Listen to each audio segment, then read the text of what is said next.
working on it for a while, but this is cool. Thanks, man. I appreciate it, dude.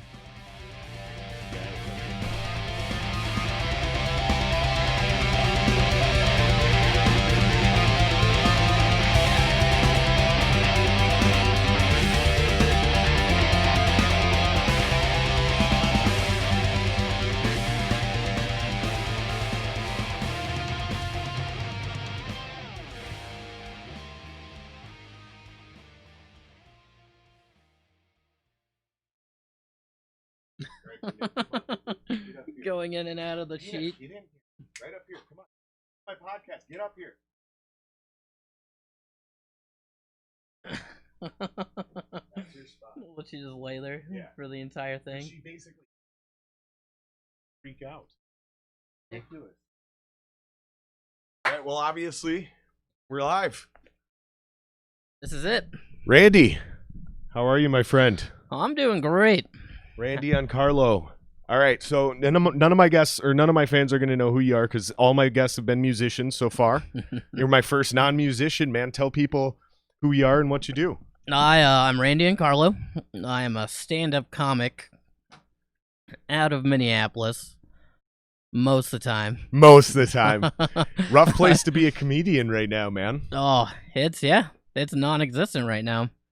What is there? There's like two open mics you can go to right now. Real open mics where people are back in the audience and shit again. I haven't gone. I don't know.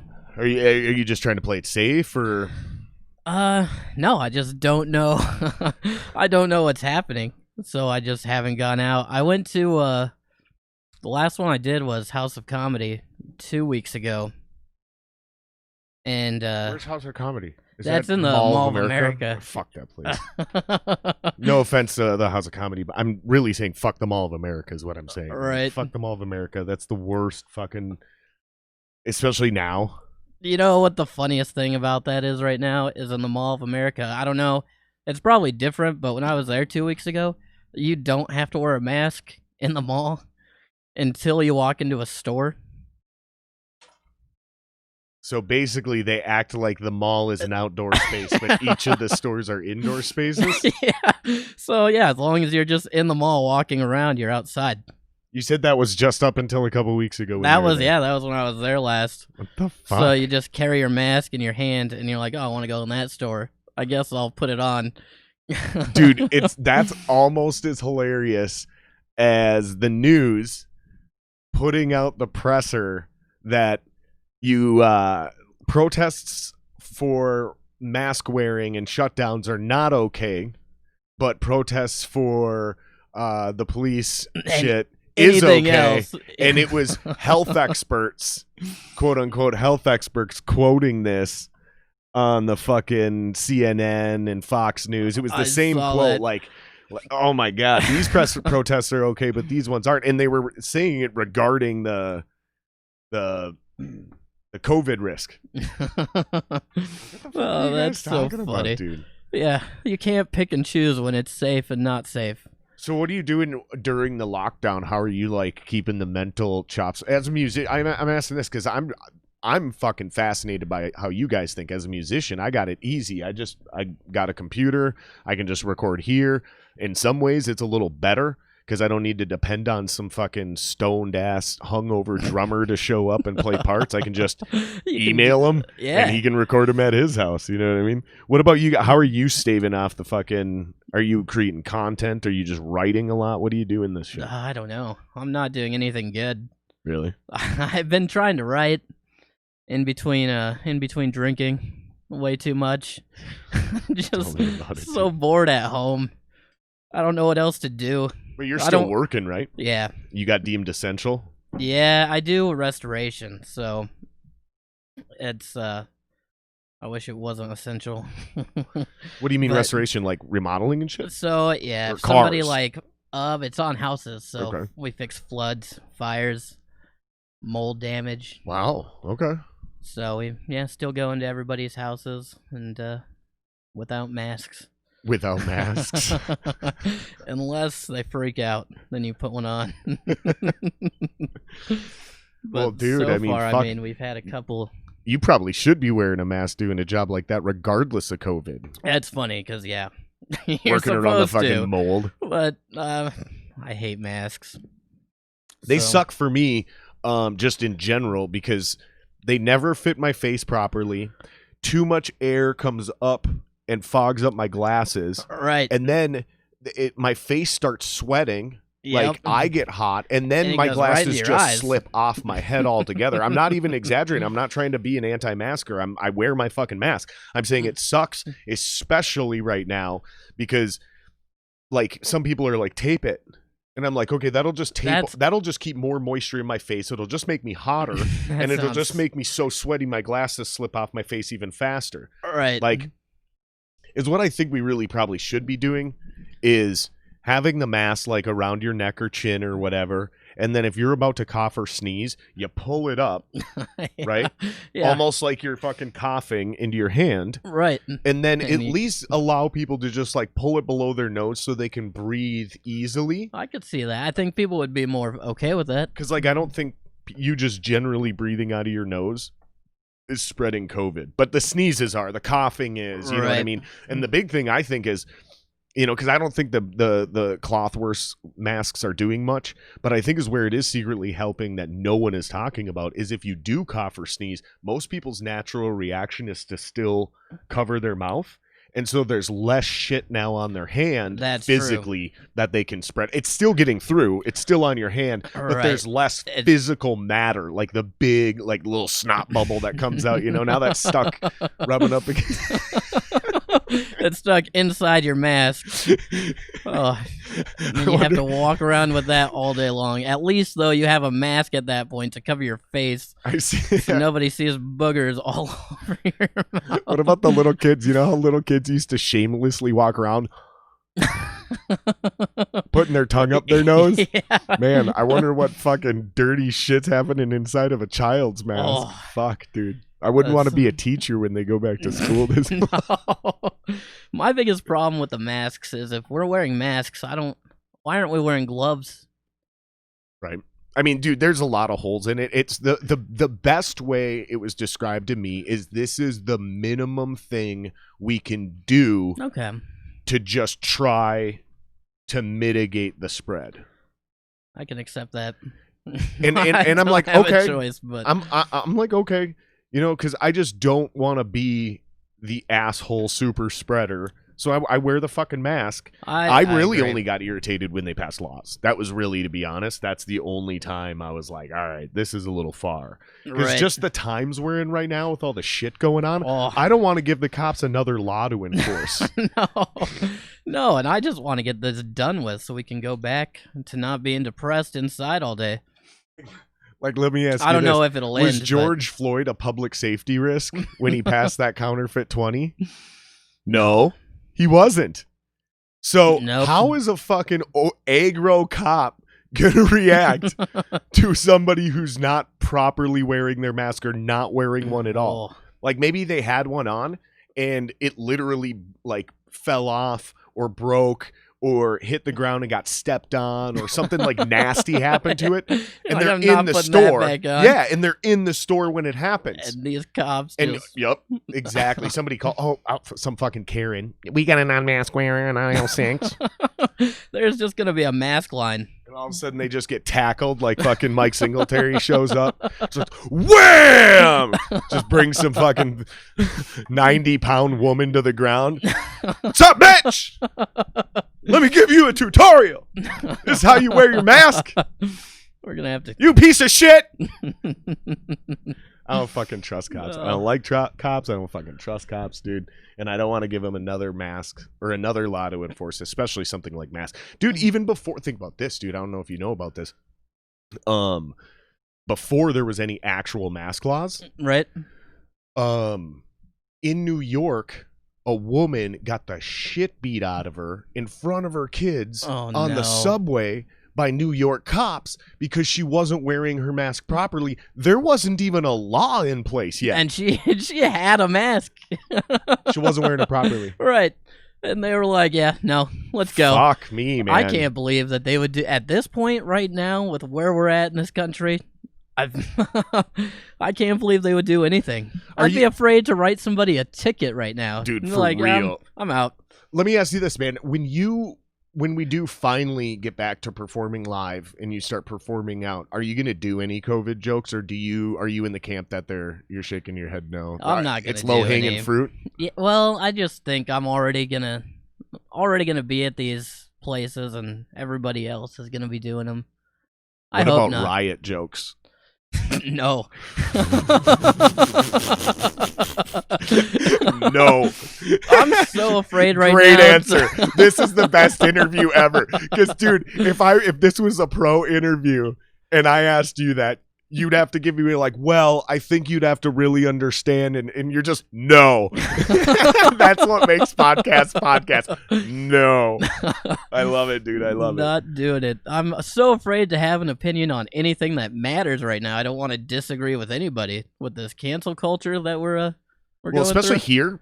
You know, here is the worst, and so I just agree with whatever anyone says. I mean, don't get me wrong. This isn't the PC capital of the world by any means, but Right. fuck, man. I think we're a sister city to it. At the very least. And I want nothing to do with that. I don't want to get canceled. So if you hate something, I hate it too. If you like it, then I also like it. Don't cancel me. That's how it should be, dude. Did you hear, speaking of cancel culture, did you hear fucking Ellen got canceled? For real. Dude, I'm not making this up. Wow. You know, we tested this last time. Let me see if this works again. Hopefully it doesn't drop it. We are dropping frames. So you guys, I really apologize if this is jittery and the video quality isn't that best. I changed nothing between the last podcast. It did this for me with some of the other guys too, but it looked fine the entire time, like on the playback. So hopefully it's nothing. I'm not running a million programs, so hopefully we're good. So Ellen seriously got canceled. Yeah, check this out. And it was for some wild shit. I'll see if I can pull it up here. I can't fathom that right now. It isn't for anything legit though. It's like being a cunt. For real. It's not illegal to be an asshole. Hold on, watch this. Ellen, here, I'm gonna just let's see if this works again. Boom. Wow, I must hopefully. Yep, okay. Ellen. Shit, I'm not on it. God damn it. That's how great I am at this. That's why I need a producer, so I can be like, fucking Jamie, pull that up. Right, that's exactly what I was thinking. I was gonna say canceled. Hey Jamie, you're the greatest. Jamie, pull that up. And he's especially talented. Joe always fucking compliments him for being the best one-handed Googler because he's got one hand on a controller doing the mics at a pro level, and then he's got the other hand Googling. So he's the shit, dude. He really is fucking talented. Because I can't, dude. I can barely do one of those jobs at all. Couldn't do it. Dude, look how long it's taking taping me to tape. It's fucking ridiculous. Seriously, I don't know how to say this, so I'm just gonna let's just search. Yeah, let's see. Ellen canceled for being a cunt. Why has nobody written an expose on Ellen? Grinchy McGrinch. Wow, this thread. Selfish and rude person. Okay, so this was not the smartest way to search this. Let's not share the screen while I actually try to find this. Probably the most entertaining way to search this. Grinchy McGrinch on Twitter. Ellen canceled for hostile work environment. I think that's what it was actually quoted as, but I read somebody's Twitter post, and that's what he basically said. So yeah, I mean, here it's saying this. She's under investigation for workplace some shit. Alleged toxic environment. Alleged toxic. But I just read today she got canceled. And yeah, it's being reviewed. Fucking dude, she's like the nicest person in the world. Honestly, here's the deal. She kind of kicks a lot of ass. She's a winner, you know? She's she's on her shit. She's a pro. And here's how I'm feeling. If you're offended and she makes you uncomfortable and it's hostile, here's the deal. You're probably weak and soft. And go get a normal job then, because show business has never been for soft people. No, I mean, no matter what happens in show business, it's never gonna be so. Dude, if you're not great, you're getting fucking canceled. Yeah. You know, I mean, here's the thing. That's what it used to be. It was about talent. Like, if you didn't bring in ratings, if people didn't like watching you, you You're got out. canceled. Right. Now, if the talent was great, but the writers were bad, right? The support staff was bad, and the show was what was hurting, they gotta go until we get the best show we can possibly get. Am I right? You're right. I mean, that's what comedy's all about. You succeed. Tell me if I'm wrong. Stop me if I'm wrong. You're funny. You get laughs. People keep coming. You get bigger shows. Yeah. That's how the music industry works. Yeah. That's exactly how. Yeah. So when we're part of a team in comedy, it's got to be a lot easier because you're not really like in a band. You don't have a production. No, you've it's got just yourself. You. So I mean, it can be really easy or really bad. Yeah. You can have some pretty lonely nights when when you don't have a good show. I always get into this, not debate, but when I was going to the comedy shows and shit, and I think this is the night we met in, I mean, I think you and I had already talked, but there was a conversation happening out back where all the comedians were, and me being an arrogant musician, none of you know me, right? Right. But I'm like, man, I don't give a fuck. These are a bunch of fucking comedians. I'm a fucking rock star, bro. I'd had a bunch to drink already, so I just walked back there like I own the place, dude. Like, I don't know if you noticed that, but like, I just showed up and I'm like, what's up, bitches? I'm like, dude, these are comedians. They think like me, right? Right. But I'm like, I've done this, like, I've performed. Yeah. And I've performed in front of huge audiences in the past. I mean, probably, yeah. I mean, definitely bigger than most comedians. That's what I think is really interesting. Yeah, bigger than that room for sure. Or most comedians, I should say, because this is what I think is interesting. Like, you're a highly successful comic when you're touring across the country and you sell out a 500-person comedy club. Right. Until that point. Dude, do you know how much you have to be able to draw as a band, a headlining touring band, to call yourself successful? You're looking at like a minimum of 1,500 people. Jeez. Because, like, think about it. First Avenue holds what? 1,300? Yeah. Something like that? 1,500? Yeah, Okay. right around there. So, if you're touring the country and you're headlining a First Avenue in every town, you're successful. Right. The crowds are dramatically different. Right. So, you know, it just gave me this false sense of confidence because I'm like, man, fuck these fucking comics. I'm going to go back here and hang out. But you guys were awesome. You were hilarious. We clicked. But they were asking that night, what do you think's harder, being a musician or being a comedian? And I said it's being a comedian because even though I'm not a comedian yet, like, I wouldn't consider myself. I do comedy, like, I'm funny as shit, but I'm not a real comedian yet. I should probably never call myself that. But what else do you can't, like, I'm a musician, a podcaster, and I do comedy. Like, no, I'm a comedian. You can't say that. You know, but that just drops a debt now. Like you said though, and I want you to elaborate on this, because what is it like being up there by yourself? Like, I mean, you kind of already alluded to it, but yeah, it's got to be harder being a comedian. I don't know. It's all on you. Yeah, 100%. There's been a couple of shows. I was doing a week. I don't even want to say where it was, but it was a rough week, and it was a Saturday late show, and the host like stuck the microphone in the stand way too hard. And he probably didn't. It was probably me just being weak, but I couldn't get it out of the stand. And I was trying so hard, and these people, there was like 8 of them. There was probably 13 people in this crowd. And those I feel like are the worst, is when it's just like 10 people. I don't know why, but no, I get that. Because you're like, well, there's not going to be any rhythm, so you just got to... Right, and there's no energy. Yeah. See, and that's why I think it is harder to be a comedian. It's got to be, because you guys, like I said, so I've talked about this on the past podcasts, that being a musician and playing to a dead crowd is not an excuse for having a bad show, because we don't need the energy of the crowd. It helps, right? But the energy of the music should be a starter. Yeah. Then the music or the energy from your fellow band members also performing is another level. And then you have the lights still going and the volume of the music. So you have like 4 different things that should be able to ramp you up regardless. And like Nick Durkin, my original drummer, he was on a couple episodes ago. He said, dude, here's the thing. For me as a drummer, and now that I play drums on stage, I can attest this.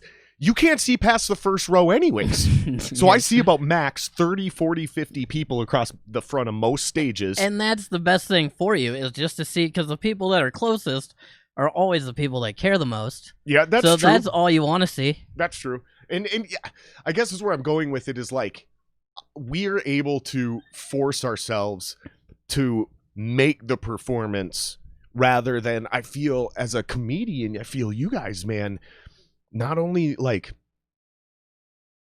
do you need the crowd to just work on your material and see if it works at all, right? But like if it's a very small crowd where there's, like you said, there's 2 clubs going on right now. Okay, so let's bring it back to that real quick. So House of Comedy down at the Mall of America. What is there? 6 people in the room? Oh, yeah. And it's probably the other 6 comics. Like, how are you even supposed to work out your material to that? Right, you can't. Dude, it's just fucked, man. It's got to be tough. Going back to that night, I don't know what I was doing, but I was on Tinder, and I invited this girl to come out to that show, and she did. And I was like, oh, great. This is the dumbest thing in the world, is to go on a date. Is this at the House of Comedy? Yeah. When you're going to go on stage, and you haven't been on stage in like 3 months, and then also the pressure of being on a first date. I don't know what I was doing to myself, but that was by far the most anxiety I've had in a long time. Really? So the best part of being there that night, this lady brought a frog into the show. Hold on. Peanut, shut the fuck up. I don't know what her deal is today. Oh, I've done 4 of these. She's never once run in and out of the room like this. She's never barked at the top of the steps like that. Jesus Christ. I'm going to have to put a real fucking door there. I just have the curtain so we can come in and out real easily, but Jesus Christ. Fuck. Sorry, guys. This podcast might be just a total shit show. I don't even know if it's going to look good until we watch it back. Well, it's gonna the stats don't look good, but that doesn't really mean anything. That frames per second thing can drop down super low and have zero impact on how it comes out. Sometimes it's a direct, measurable as to like, nope, it's not working. So we'll see. Hopefully it works out good. If it doesn't, I guess it's not going up. We'll have to have you back and do another one. Yeah. I mean, the audio will be great. Should be great either way. So worst case scenario, we'll just pull the audio and I'll throw that up. Yeah. I just really don't want to do that. I hope it goes well. I think it's gonna be fun. So, anyways, back to this night. So this lady, she brought a frog, like an actual frog or it was toy frog? A real live frog, and I was trying so hard to listen to the girl that I was with, that I invited from Tinder, but I couldn't listen to her. She was talking. And I was watching this lady with a frog, and they're like, you can't have that in here. And she's arguing with him. Was she a fan or was she a performer? No, I hope she wasn't a performer. I don't know. I've never seen her, but she looked like a witch. That's the only way to describe her. I don't know who else would bring a frog to the 4th story of the Mall of America. Like, she had to be a performer. She had to be a performer. There's no way a regular fan goes through all of that to just go see a random comedy show during the COVID lockdown. With a frog. Which she clearly got that frog from outside. I'm fucking dead, dude. I had to have been carrying this thing around her in the mall this entire time. She argues with him. Don't they need like regular hydration? Don't they need to like stay wet like a fucking dolphin, dude? They can't ride around in your pocket while you walk around. But she set it on the ground. She set this frog down after arguing with him, and she's like, "Oh, it's not mine."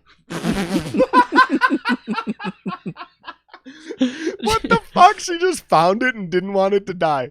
Yeah, well, she's a lunatic. She's a crazy person. 'Cause definitely probably trying to get to that comedy show so she can perform. Definitely. She was like, I've "If I seen could some of the just-" fucking people that go up when you guys go up, man. Some of these people are loony bins, straight Yeah. up nutcases. I feel bad for them. We're making fun of them right now because Oh, that's fuck fine. them. But dude, They're not. because I wouldn't be laughing there then. What's the? I'd be like, what the fuck, dude? But in retrospect, all of a sudden you realize how hilarious that fucking Right. situation is. It's like, oh my God. Dude. I feel terrible for somebody when they're just that bad and they don't know. I feel bad for them, and then I remember like they don't need this. they don't need comedy. They'll They be have okay. and those are the type of people who probably actually have like a great job. Oh, it seems like it always is. And they don't get fulfillment out of it. They don't have a lot of friends. They don't have any other hobbies or things going for them. So they're like, and they love comedy and they want to do comedy. And I think there's actually still a value for that. Like, I don't want to tell those people to find something else. No. Because you need shitty comics out there. So good comics or other shitty comics can see other shitty comics and go, don't do that. Right. Oh, Yeah. I see. Oh, wow.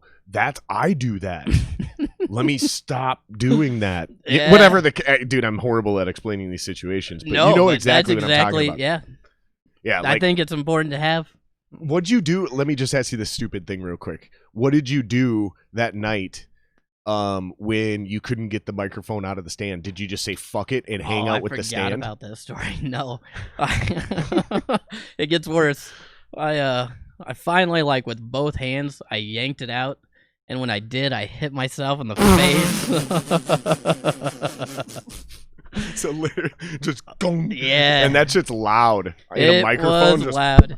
Yeah. That hurt a little bit. And I bet that was the noise it made. And in the entire comedy room, on a PA that might have like fucking scared the shit out of some people. Yeah, and they did not laugh. They didn't smile. They didn't even laugh at you? No, they didn't do anything. Oh. They were staring at me like they wanted to kill me. So I was only supposed to do 15 minutes, which normally isn't a problem. 15 minutes is fine. But that night, luckily the club manager was like, she lit me at 8. And she's like, you need to go. They're going to kill you. I've had shows like that musically. Where you couldn't do it. Everything went wrong. Everything that could go wrong went. Have you had people in the crowd be mean about it? Or like, I don't know, they're drunk? Probably not, but I have had the awkward silences. Those are the worst. I would probably rather have somebody yell at me than just the awkward. I did have one time. I was playing in my rock band, the Tyrants, and we were playing a show here in Minneapolis, and it was one of our first handful of shows, but it was our first show where people showed up because we went out of our way literally not to promote for two reasons. Number one, we knew we weren't that good yet because we had just started the band, and we were just trying to get used to playing on stage because it's a different animal. Yeah. Like, a lot of people don't understand this. Like, recording music is a different skill set than rehearsing the music you've recorded. Or let me rephrase this because that's not how things are done. You write music, you rehearse it in a room, right? Okay. Yep. And then you get a producer or even maybe a buddy with some microphones, whatever, Right. and you record it. And you realize, why does this sound so good in the room and it's not good on record? Specifically vocals, but all instruments. So then you learn how to play to sound good on record. And then the normal organic path, and some people skip the recording part and go straight to performing live. Right. Same thing. Now you're not just hearing your music come through your amplifier or when you hit the drum. You're hearing it actually also go through a PA, through speakers, and as a drummer, your kick drum comes through the sub. So now it's not just going dop, dop, dop. You're feeling it go boom, boom, boom. And it shakes the stage a little bit. And so when they have you sound check for the first time as a real drummer in your first show, it'll throw you for a fucking loop because it's louder, it Oh, I sounds bet. better, it's surrounding you, you feel it in your chest, and then the whole fucking band kicks in, and sometimes the sound guy didn't mix something right. So all of a sudden, as a singer, I can't hear the drummer's snare drum, and it's so badly Oh, mixed, man. I can't tell where we're at in the song. Right. So all of a sudden, I'm like struggling to figure out and plug one ear a little bit even tighter so I can hear the drums a little better. Sometimes you can't hear your own guitar all of a sudden. Like, we sound checked, it was all man. great. And then you But- start the fucking set, Right. and you like, luckily, if you're rehearsed well enough, you know your parts and you're still jamming. You're good to go. As a drummer, sometimes you can't hear the fucking guitars at all. Like, once everything gets going, you can't hear anything. Oh. So it's like, you better fucking know your drum parts and not need to listen to music, because the worst thing you could do is stop and be like, or fuck your show up. Right. So there's Once different that kinds one of thing stops, yeah. everything. So like, in that respect, I guess it is kind of harder to be a musician because there's more things that can go wrong. Well, and you have to depend on everybody else and not just you. Yeah. So I don't know. I think music would be harder. I mean, it's just so different though, man, because like we can really like, and don't get me wrong, comedians can and probably should be doing this as well, where like, you're gonna write jokes that you think are funny, Right. and then try to, or concepts at least that you think are funny, and then convince other people they're funny, Right. or find fans that also think your shit's funny. Right. You got to go sell it. We do that too, but we don't have to work our shit out in front of an audience in order for it to be good. Right. So in that respect, it's way easier because there's no pressure. There's no forced failure in order to finish the art. Does that make sense? No, that makes perfect sense. I don't know. I feel like once I start really doing comedy for real, I feel like I'm going to end up answering that question like I do when people ask me about what's more fun, guitar or drums? What do you like better? Right. It's like, dude, they're completely different. Yeah. The drums, it's a primal thing. I can hit these fucking drums and get physical aggression and anger and rage out. And then, honestly, man, I know it sounds kind of silly, but like, guitar's kind of like figure skating. It's more about finesse and grace and soul and, you know, emotion and a different type of emotion than drums. Like, I don't know, it's just a completely different beast. Completely different beast. I don't play either, so yeah. You don't play either? You got a roommate or something that was playing guitar? Because Yeah. there was somebody playing guitar in the Yep. background. I thought it was you dicking around. Oh, no, I wish. Yeah, that's my roommate. Every day he comes home and plays that. He's getting good. We were looking at drum sets, but... You want to play drums? Yeah. Anybody can play drums. It's the easiest instrument to learn. Or I'm sorry, it's the hardest instrument to learn, but it's the easiest instrument to master. Because once you like get the basics down, yep. Whereas guitar, I heard from my old guitar instructor, guitar is the easiest instrument to learn, but the hardest to master. I don't really remember exactly why. Something to do with how the strings are tuned, and it's a little different than, I don't remember. It doesn't fucking matter. Right. But there's one thing I really wanted to ask you is like, so how do you write jokes? Do you write them out like in either on a computer or in a notebook, or do you like just think of an idea and then refine it on stage? I have notebooks, like probably 200 notebooks. And when I was younger, I would just keep buying them. I thought if I bought a new notebook, I could write a new joke for it. Really? Yeah. So I've got like 20 notebooks with just one joke. Really? Yeah. But I like to have it like word for word, exactly how I plan on saying it. And then I write it down probably like 4 or 5 times, always adding something. Or because your style isn't like, you don't tell these elaborate stories like a Kreischer or even a Chappelle, right? Yeah. But you also don't do just straight setup punchline like a fucking like Jimmy Carr, I think his name is, the British dude. Oh, yeah. Jimmy Carr. Yeah. I mean, and don't get me wrong, these are elite level comedians. It's just a very great. distinct style. Right. Yours is almost more observational, but not like the fucking Jerry Seinfeld. What's with ketchup? We're not talking about that. It's very Mitch Hedberg-esque without you trying to be Mitch Hedberg. Would Yeah, you agree with that? I would agree with that. Yeah, that's probably the name I hear most. And It's a good name. yeah, yeah, It's it's like really somebody it's a saying you nice remind me of compliment, Metallica or right? Nirvana or Yeah, you're just like Led Zeppelin, I mean, that's not a great compliment that you're just like that, but you right? remind me of that can Yeah, be one of the best things that can go for you. Do you get this one? Do you get so you write right. yeah. Do you get into that mode where you write a perfect joke and then it's just inflection and timing that changes, or do you actually start like changing the joke or trimming the fat? These are phrases I've heard described No, those are right. as you're trying to get to the So prime cut, so to speak. when I'm writing it, I picture how I'm gonna say it on stage, and like I write down like all the pauses and where Okay. I think like the laughter would be. So by the time I actually do it on stage, I already have the timing in my mind where I want it. So how long have you been doing comedy? 12 years. How long did it take you before you started writing jokes like that where you kind of knew where you could do that kind of shit? That took a long time. It was probably like 8 years. Okay. See, that's what Before- I'm asking. Yeah. Okay.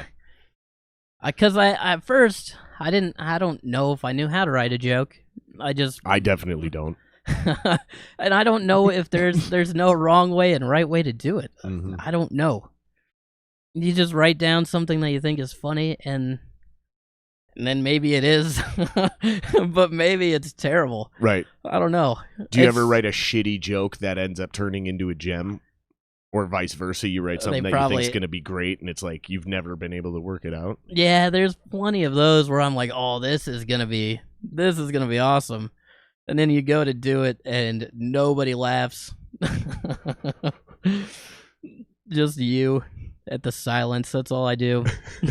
Well, dude. Whenever I try so hard and I'm like, oh, this one is gonna be good, and if it's nobody laughs at all, I laugh on stage. That dude, Just from disappointment. that was the weird thing is like you got laughs. You did really well the night I seen you and met you, but there was definitely huge chunks where people didn't get it, and I was dying in the back of the room, like laughing, and not even quietly. Like I'm dying. You probably thought it was a fellow comedian, Right. because I was I the could see that. only one dying in the back of the room, and I wasn't trying to be loud. I actually tried to like stay as quiet as I could. But damn, dude, it was hard. It was so hard. And some of it was the awkward pauses. Right. And I was like, is this supposed to be an awkward pause that I'm finding super funny? Or am I just the only one getting this joke? It didn't matter, though. Right. It was fucking funny. And that's all it has to be, right? Like you Yeah. said, like there is no wrong way. No. Did you get people to laugh? Yeah, that's the important thing. It's so weird. Yeah, there's literally endless ways. I haven't heard a single story where any comedian was funny from day one, except for Dave Chappelle. I have heard that one. That That he Chappelle was killed good it from from day the- one. I don't know if you've heard anything about.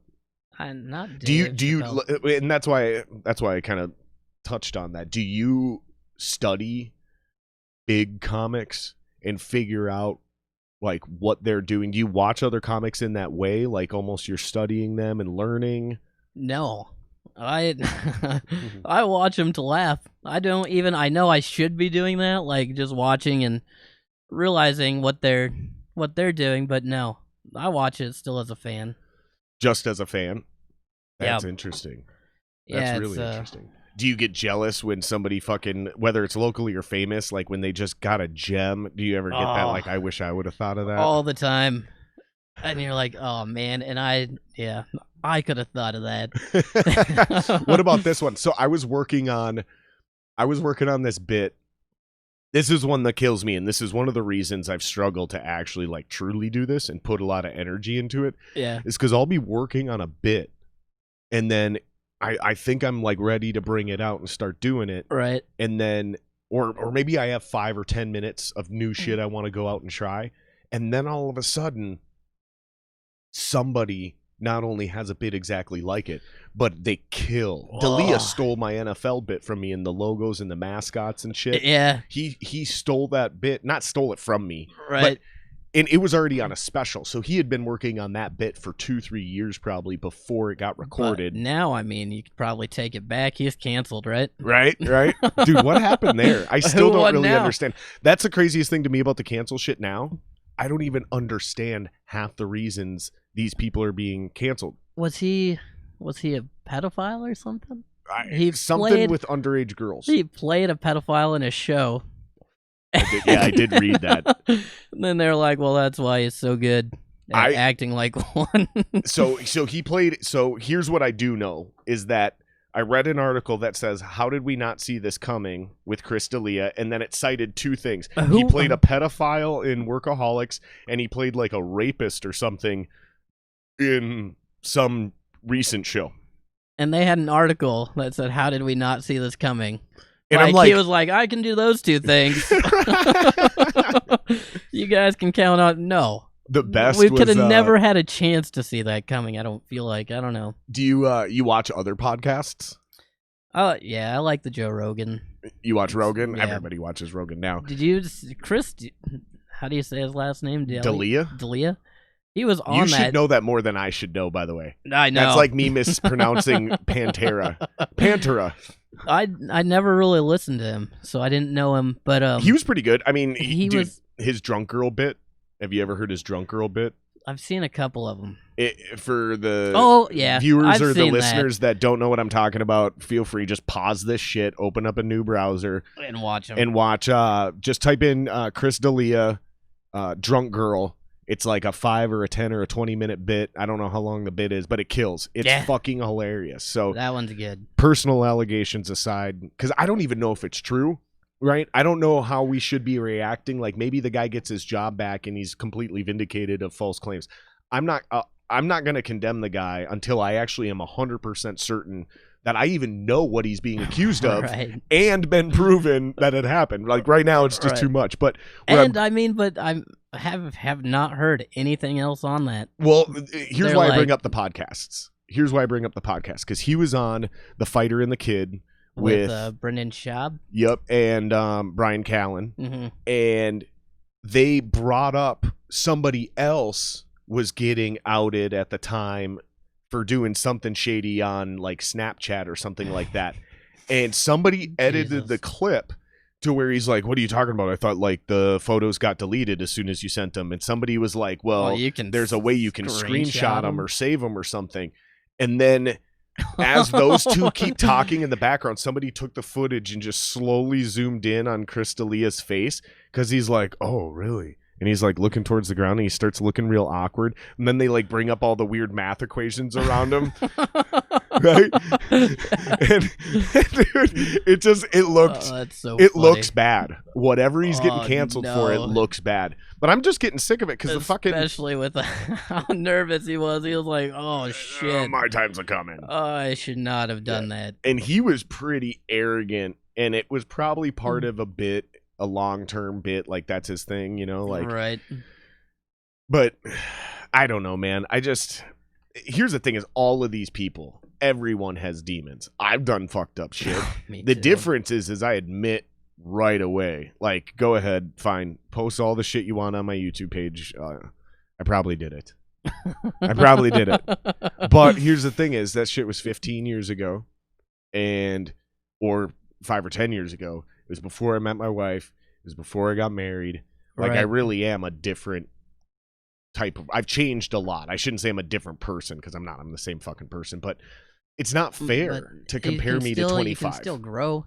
Well, and that's what this cancel... I mean, some of this stuff is from so long ago, and they're still getting canceled. I'm not going to defend them. Right. I don't want to... but... I don't know. It's scary, kind of. Well, and it's so wild, too, like the Kevin Spacey thing. Oh, yeah. Like, that one looked really bad, and then the transcripts came out in court, and it was like the kid was into it all night. He was joking about it. He was texting his girlfriend, Kevin Spacey just grabbed my dick, LOL. Like, he invited me back to his room. Should I do it? Like, I think I'm going to do it. Wow. And then... yeah, dude, it's like fucked up. You can Google that shit too. Yeah. Like it was fucked up. So that. it's like the guy's permanently looks like a disgusting human being for the rest of his life. I still don't look at him the same. But it's like that dude was into it. The dude was into it. It was, and then he just seized an opportunity afterwards. Right. Like, what the fuck, man? What's wrong with people, dude? 15 minutes of fame. I don't know. It's just, fuck, dude. I mean, where are we in a fucking world where Ellen's being canceled for being toxic? Fuck off, dude. I hate that word so much. I don't feel like I heard that word described for humans until like 2 or 3 years ago. I mean, it does make sense because, like, I know some toxic people. Is where it pisses me off is when it gets into like the toxic masculinity shit. Yeah, because it's like it's only toxic for you. That toxic masculinity shit is extremely constructive for a lot of dudes. Like, it's if anybody's ever been in managerial roles, right? Like, you got to learn how to motivate certain people. Yeah, and yelling at certain people does not work. Nope. But it does work for some people. Period. Yeah. And so you got to treat certain people differently. And if some guy is being toxically masculine, then he's a bad leader. He's an asshole. And he probably shouldn't be in a position of power or control. No. But if I walk up to a super alpha male and I tell him, stop being a little bitch and get back to work, that motherfucker's going to be like, you know what, he's right. I'm being a little bitch. Thanks, man. And he'll say thanks as you leave. Thanks for telling me. Nah, you're right, man. Thanks, man. I am being a little bitch. I needed that. Thanks. I'll go sweep now. Now, that's not toxic in that scenario. All right. So it's... And that's, I think Moog and I talked about this on the last podcast. I think that's the biggest problem that I have right now is everybody's being put into boxes. You are this. Yeah. It's no longer you're behaving this way. Right. Like, no, hey, man, you were being a dick. No, it's now you're a dick. And you must be canceled. Yep. And that's the other thing is like, you fucked up, and now we're going to take everything from you. Yeah. There's no redemption.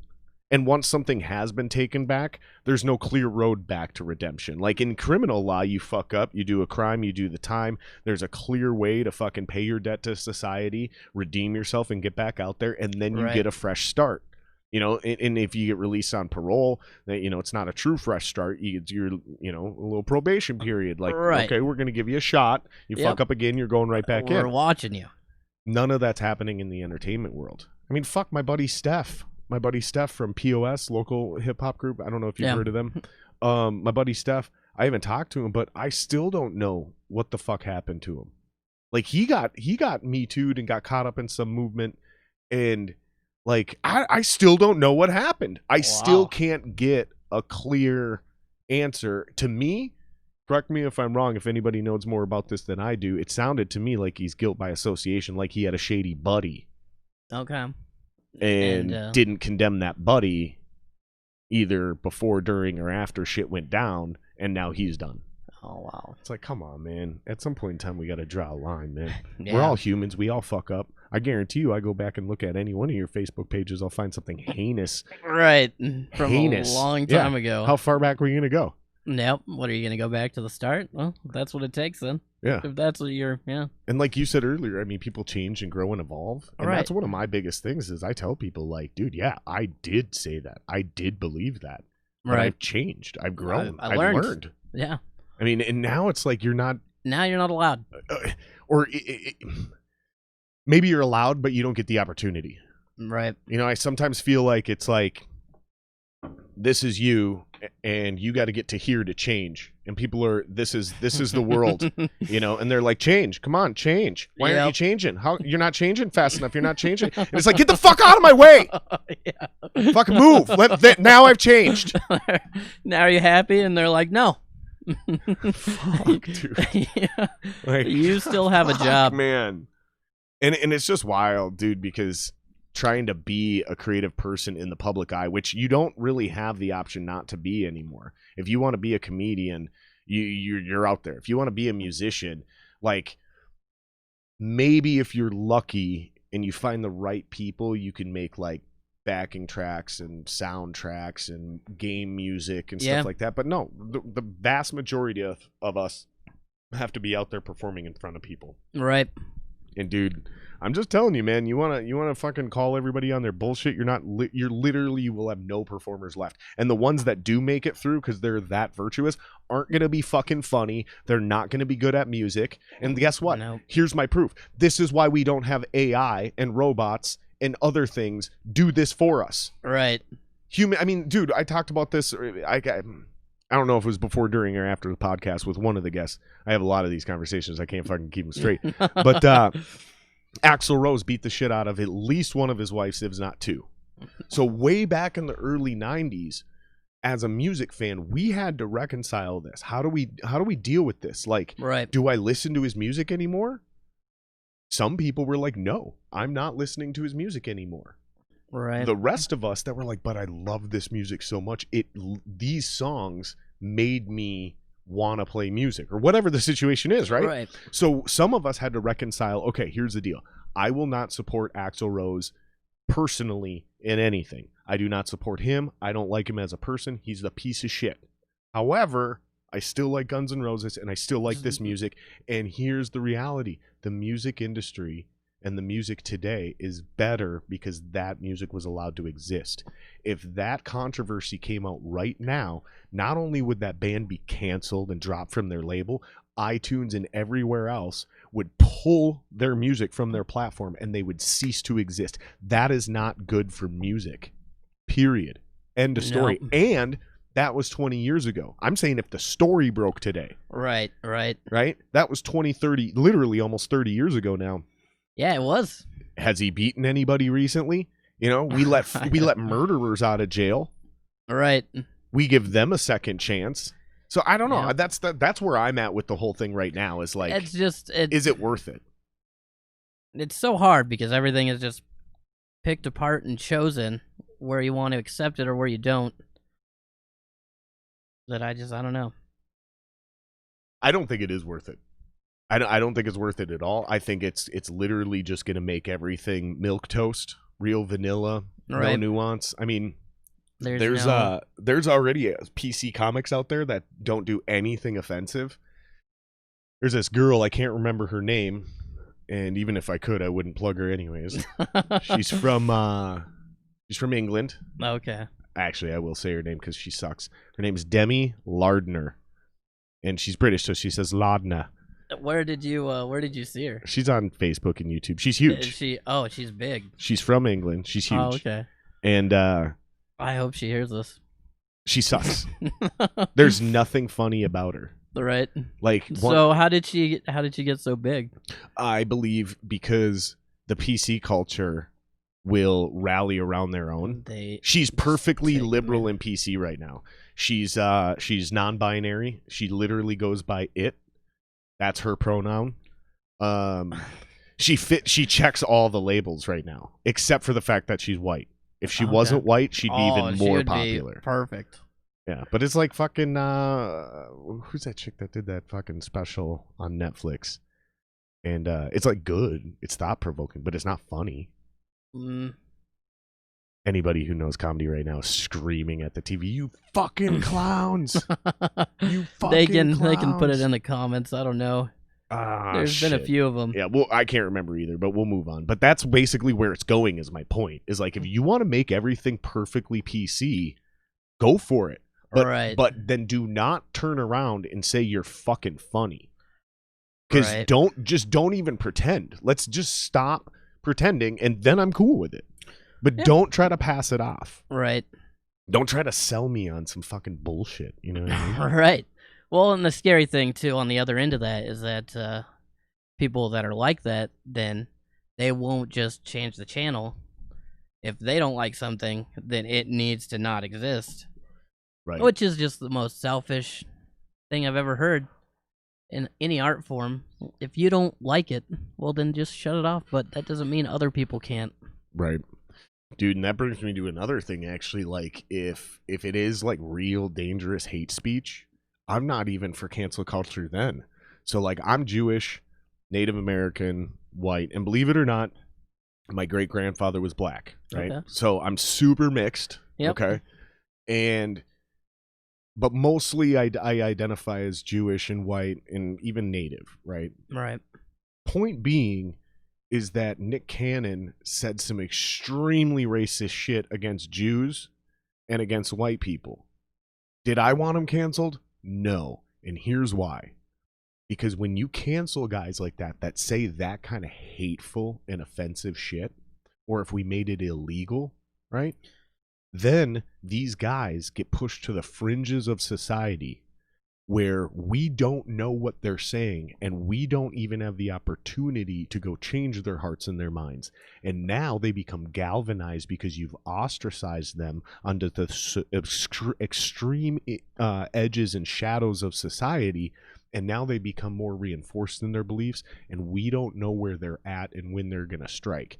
This is literally why it's not illegal to actually be in the KKK.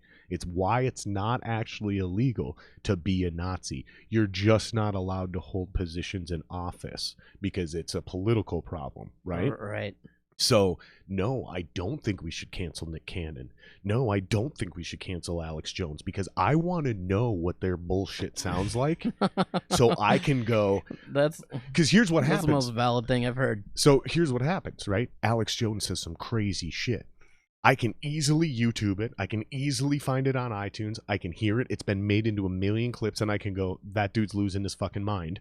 Right. Now I know what the argument is. So when I hear that from some other random asshole at the bar, I'm not blindsided. I go, dude, I heard that. No. Here's what it is. Right. Instead, now only his dedicated fans are hearing him. So now when I hear some shit at the bar, I laugh at him because I think it's insane. And now he wants to call me a fucking statist bootlicker. Right? Yeah. And we're this close to a fucking fist fight. Right. Yeah. I know that's an extreme analogy, but it's also I've never heard. Highly plausible, and it does play out like that. Right. I want to know that you think the earth is flat. That way, when you say it to my face, I don't fucking laugh at you and humiliate you, and then you decide to slash my tires on the way out of the fucking bar that night. You know what I mean? Yeah. I was with one of my friends probably a year ago, and this lady at the bar at Applebee's was a flat earther, and my friend is arguing with her. I was just laughing the entire time, and she threatened to stab me. He was being the dick. Threatened to stab you? Yeah. She for was gonna what? Because he was making fun of her? Because he was laughing at her? Well, because I was laughing. Is this here? This was in South Dakota. Dude, because there's someone here in Northeast that hangs out at the bars. In this neighborhood? Dude, and she's nuts. Oh. She's not in this neighborhood. She's over in Northeast. Yeah. And dude, she's nuts. My buddy Kevin got mad at me one night because he's like, dude, that chick's crazy. Stay away from her. And I was like, no, I want to go talk to her. You have to go talk to her. And he's like, dude, don't fucking do it. She's nuts. And I start laughing. And I'm like, dude, what if it's like a great story someday? And he gets mad because he like thinks I'm like mocking her in her mental illness and shit. I'm like, no, okay. I didn't. I backed off. I was like, all right, fine. I won't go talk to her. I'm not trying to fucking upset you or anything like that. But at the same time, it's like, dude, those people are fascinating. And like, I don't want to poke the bear. I don't want to see somebody get stabbed. However, watching somebody get stabbed organically that I had nothing to do with sometimes is a little funny. You hang around in the background innocently. As long as he doesn't die. Like if he just gets stabbed in like the butt cheek. You know what I mean? Just a like tiny little 1-inch shank just right on the ass cheek, dude. Especially if the chick's like a third of his size, if it's a big dude and a tiny chick. Was she small? And all of a sudden a large dude's going, ah! That's fucking funny, man. I don't give a fuck who you are, dude. Nope. I'm gonna laugh outside.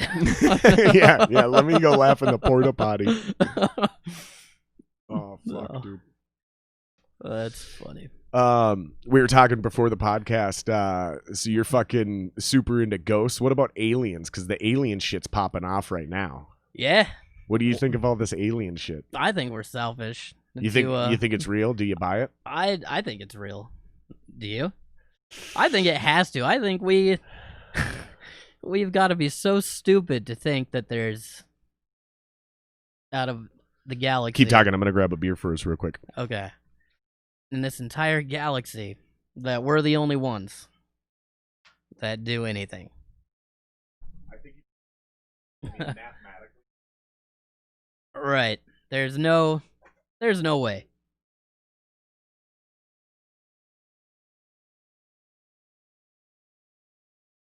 Okay. We'll just have to edit that silence out. But yeah, I don't know. That thing that's weird is that the government released that, Yeah, the panic. and they said like, why would they do that? I'm so confused.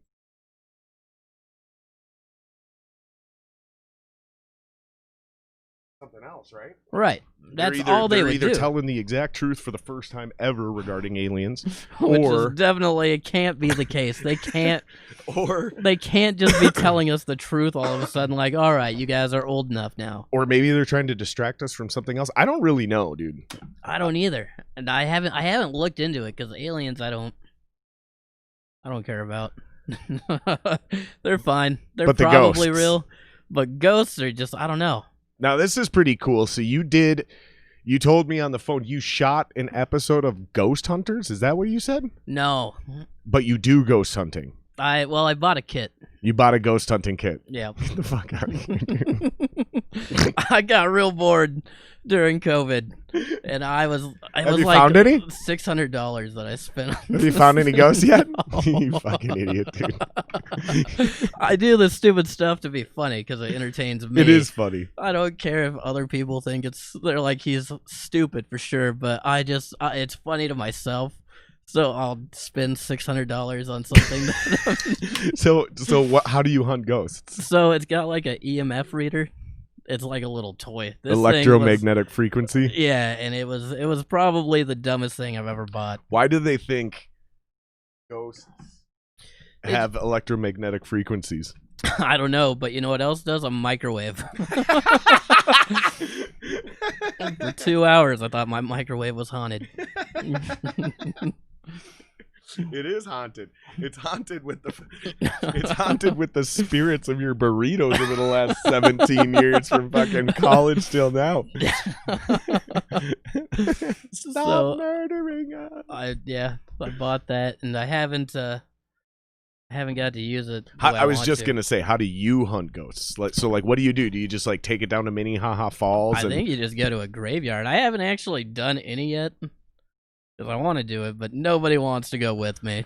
Fuck, dude. I don't know what I'm doing either. I would go with you because it could be hilarious, but dude, I don't think I believe in ghosts. If there is some sort of spiritual being that walks amongst us, it would go towards my belief in like demons before ghosts. Yeah. Like if they're real, right. I think it's much more realistic that they're demons. And I understand how preposterous that is. If they're real, it's more realistic that they're this than that.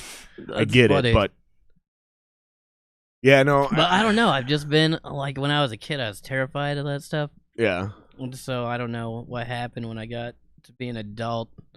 You ever do like mushrooms or anything like that, or acid or anything? Oh man, mushrooms. You might see some ghosts. You do enough of them. Oh, it's been a long time. No, fuck, dude. I had one minor experience, but it's not even fair to say I had it because it happened to the people around me while I was sleeping. Okay. So I don't really even feel comfortable telling the story, let alone on the podcast. Right.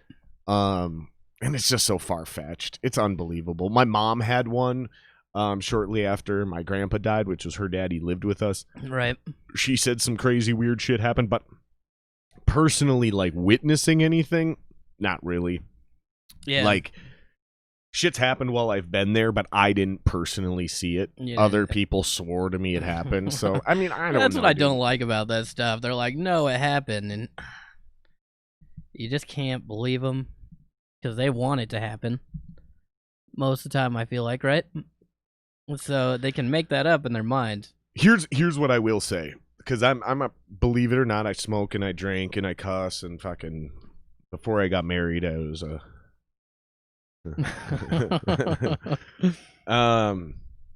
fornicator, I guess is the proper term for it. But fuck, what was I just gonna say? I just completely lost my train of thought. We were talking about ghosts. Yeah. And you're fornicating. Well, yeah. But I have the spiritual belief. Like, I was still raised Christian and all that shit, and I do believe in God. I do. But where the fuck was I going with that? Why did it even matter that I was bringing that up? It was significant. It mattered. It was going to add to the conversation. God damn it! I'm so disappointed in myself. You'll think of it. Yeah, I'll think of it, and we'll jump back to it at the horribly worst time. Like, Right. literally, I'll have you talking about something cool and interesting, and they'll be like, "Oh yeah, I remember. Why now?" That shit used to drive me nuts until I realized every human being on the planet does that. Right. You know what I mean? Like, Every single day. we all lose our train of thought, and then it's All really, the do you have time. the skills to get back and figure out what the hell you were talking about? So Not we were true. talking about ghosts, and we were talking about, oh, it's almost there. I almost remember. We're talking about ghosts, and then, yes, I'm a Christian, so, like, I Yeah. briefly mentioned earlier that it makes more sense to me that they're, like, possibly demons or something. Right. Fuck, dude, I'm at a loss. All right, fuck it. Let's pivot. You got something huge that I wanted to ask you about. I think it's hilarious. I mean, it's only hilarious because of who it is. So what is it? You guys, he's your cousin, or you guys used to be best friends? We were really, really good friends. Okay, so for the listeners, tell this story. This is amazing. This is an absolutely phenomenal story. I love this story. Which one? Your porn star friend. Your Dustin. buddy. Dustin Diamond. Your buddy with a fucking sex tape out there, who didn't become famous from his sex tape.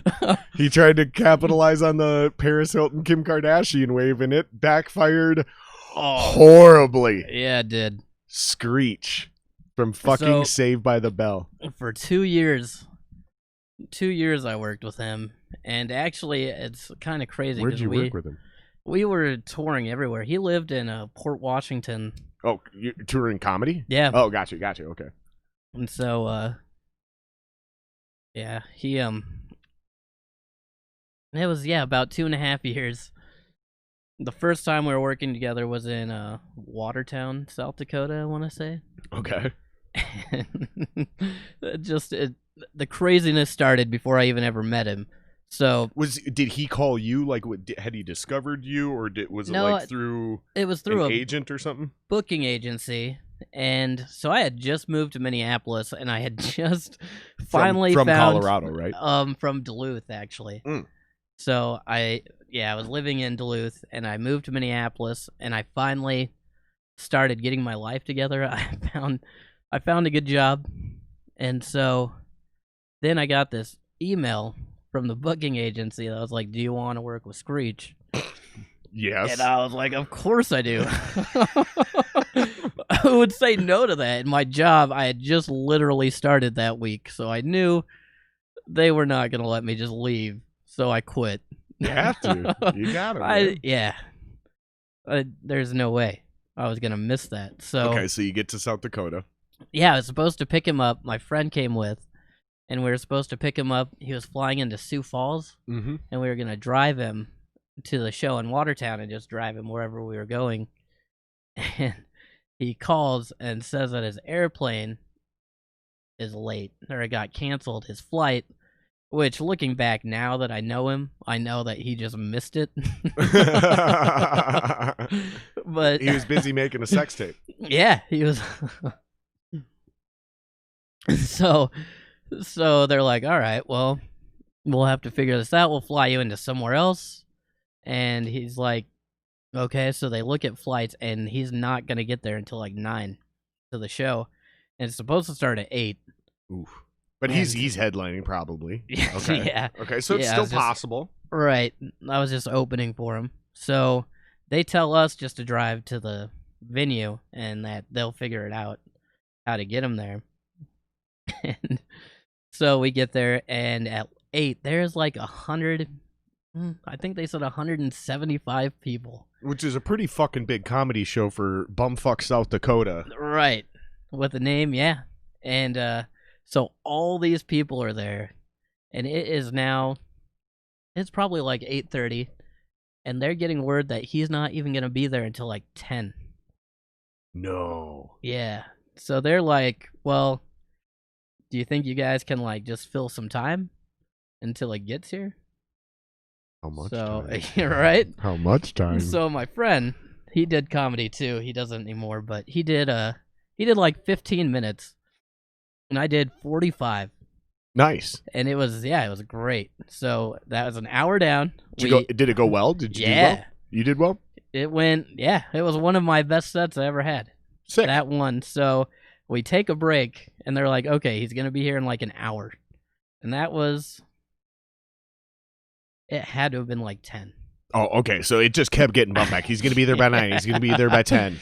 Did he even show up the first night? Yeah, he actually did. So then at like, at some point, they're like, okay, go and do another set. So my friend does another 15. I did another like 30. And I just remember... You had that much material? I was pretty drunk. I don't know. Oh, so you just kind of went up there and riffed. That's where I got my comedy chops, is riffing. So I would host these shows. So just to tie it back to what we were saying earlier, and then I'm going to bring you back to your story. Right. Like, I can't write a fucking joke to save my life. I only got confidence to do comedy because I was a lead singer in a band, and I was also emceeing shows. So I'd host shows. Oh, okay. And then you can do whatever you wanted when you were doing that. You right, can do jokes and my job was to keep people entertained while the next band is tearing down and setting up behind me, and then right before, because sound check has technically already been done at the beginning of the night for most shows. Yeah. Sometimes you set up and then they do a quick little 5-minute one. That's like more of a local show thing. Right. But they still have to like tear down, remove gear, all that kind of shit. And so I started writing jokes. Every fucking joke I would write bombed. Like as bad as you could possibly bomb. Literally, I'm not even exaggerating this. Like the bomb of bombs, right? Right. But before that, I started, the reason I ever had any confidence with it, and the reason it kept going was because, and the reason I started getting asked to MC other people's shows is because I was fucking hilarious on stage. I would get like, again, because these rock shows are on average probably 3 to 5 times larger than a comedy show, right? Right, yeah. And I used to try to tell my friends this. I was like, dude, I got to tell you, man, being on stage and performing music is cool as fuck. But, dude, dropping a joke in between songs and getting 1,500 people to start laughing at the same time. There's nothing like it. It's something crazy. Yeah. And so all the jokes I would improvise in between killed. And then the ones I would write bombed. Oh, so man. So you're like, all right, well, then I'm not writing anything then. Well, but here's the thing is I just kept writing jokes, and they just kept bombing. And this went all the way through the very last show I just played, which was like a year ago. I filled in for my old band. I wrote this really shitty, like fucking Kim Kardashian joke. I actually thought it was fucking hilarious when I wrote it down. It had me chuckling for like an hour. I'm like, not only is this one going in, but I don't even need to write myself a reminder. It's so funny. I try that joke out. It bombs. Jeremy, the guitar player, my guitar player, gets like, he's standing in front and he looks at me and he's like, what the fuck are you talking about? And I was like, nothing, just start the song. We hit the song, right? Nothing, just go. It was already embarrassing enough that no one got the joke. And then Jeremy just calls me out on the mic. What the fuck are you talking about? I deserved it. It was a bad joke, right? I'm not mad at him. Right. I'm not mad. He made me feel really shitty at the moment, but that's not an indictment of Jeremy. Right. That's an indictment of my shitty fucking joke. Or it's a great joke and I just didn't deliver it. Right. Then the next song, I improv'd funny, this joke, which is now, I'm not going to burn it and say it on the podcast, but I texted it to you. And I was like, this is the single best joke I've ever written. And it wasn't written. It was improv, and I just remembered it word for word because it killed so hard. And that's how I'm going to start my first handful of shows. Like, and it just worked. It was brilliant. So anyways, that's why I asked you earlier about how you write jokes. Right. And like that kind of shit. And then to tie it back into where I interrupted you in your story was you got asked to do 45 minutes and then another 30. And you didn't necessarily have enough actual material Oh, there's no way to cover that. Especially back then. Wow. That was 7 years ago now. So were you like nervous, or you just didn't give a fuck? At first, I was so excited. Like I was like, oh, I'm gonna meet Screech. This is so cool. That was like the coolest thing that's ever happened to me in my life. I was stoked. I always watched that show as a kid. Everybody did. Right, yeah. So I was like, this is gonna be great. I'm gonna meet Screech. I'm gonna work with him for a weekend, I thought. And like it's gonna be cool. So we did that show. He showed up at 11. Yeah. And so I was telling like my last couple of jokes, and I look over, and he's standing in the doorway, smiling at me, which was cool. It was a cool feeling, just seeing Screech laughing at your jokes. And I was like, "Holy shit, guys, he's here!" Did you feel like you had arrived? Like, did you feel in the moment like this is potentially a big break for you? I thought so, and I was young. I was 24 when that started. So yeah, I thought. Okay, so I thought this is gonna be it. So you're on stage. He's laughing. You come off stage. You're feeling like the king of the world. That was the first standing ovation I ever got. No shit. Yeah. How'd that feel? That had to feel it was cool.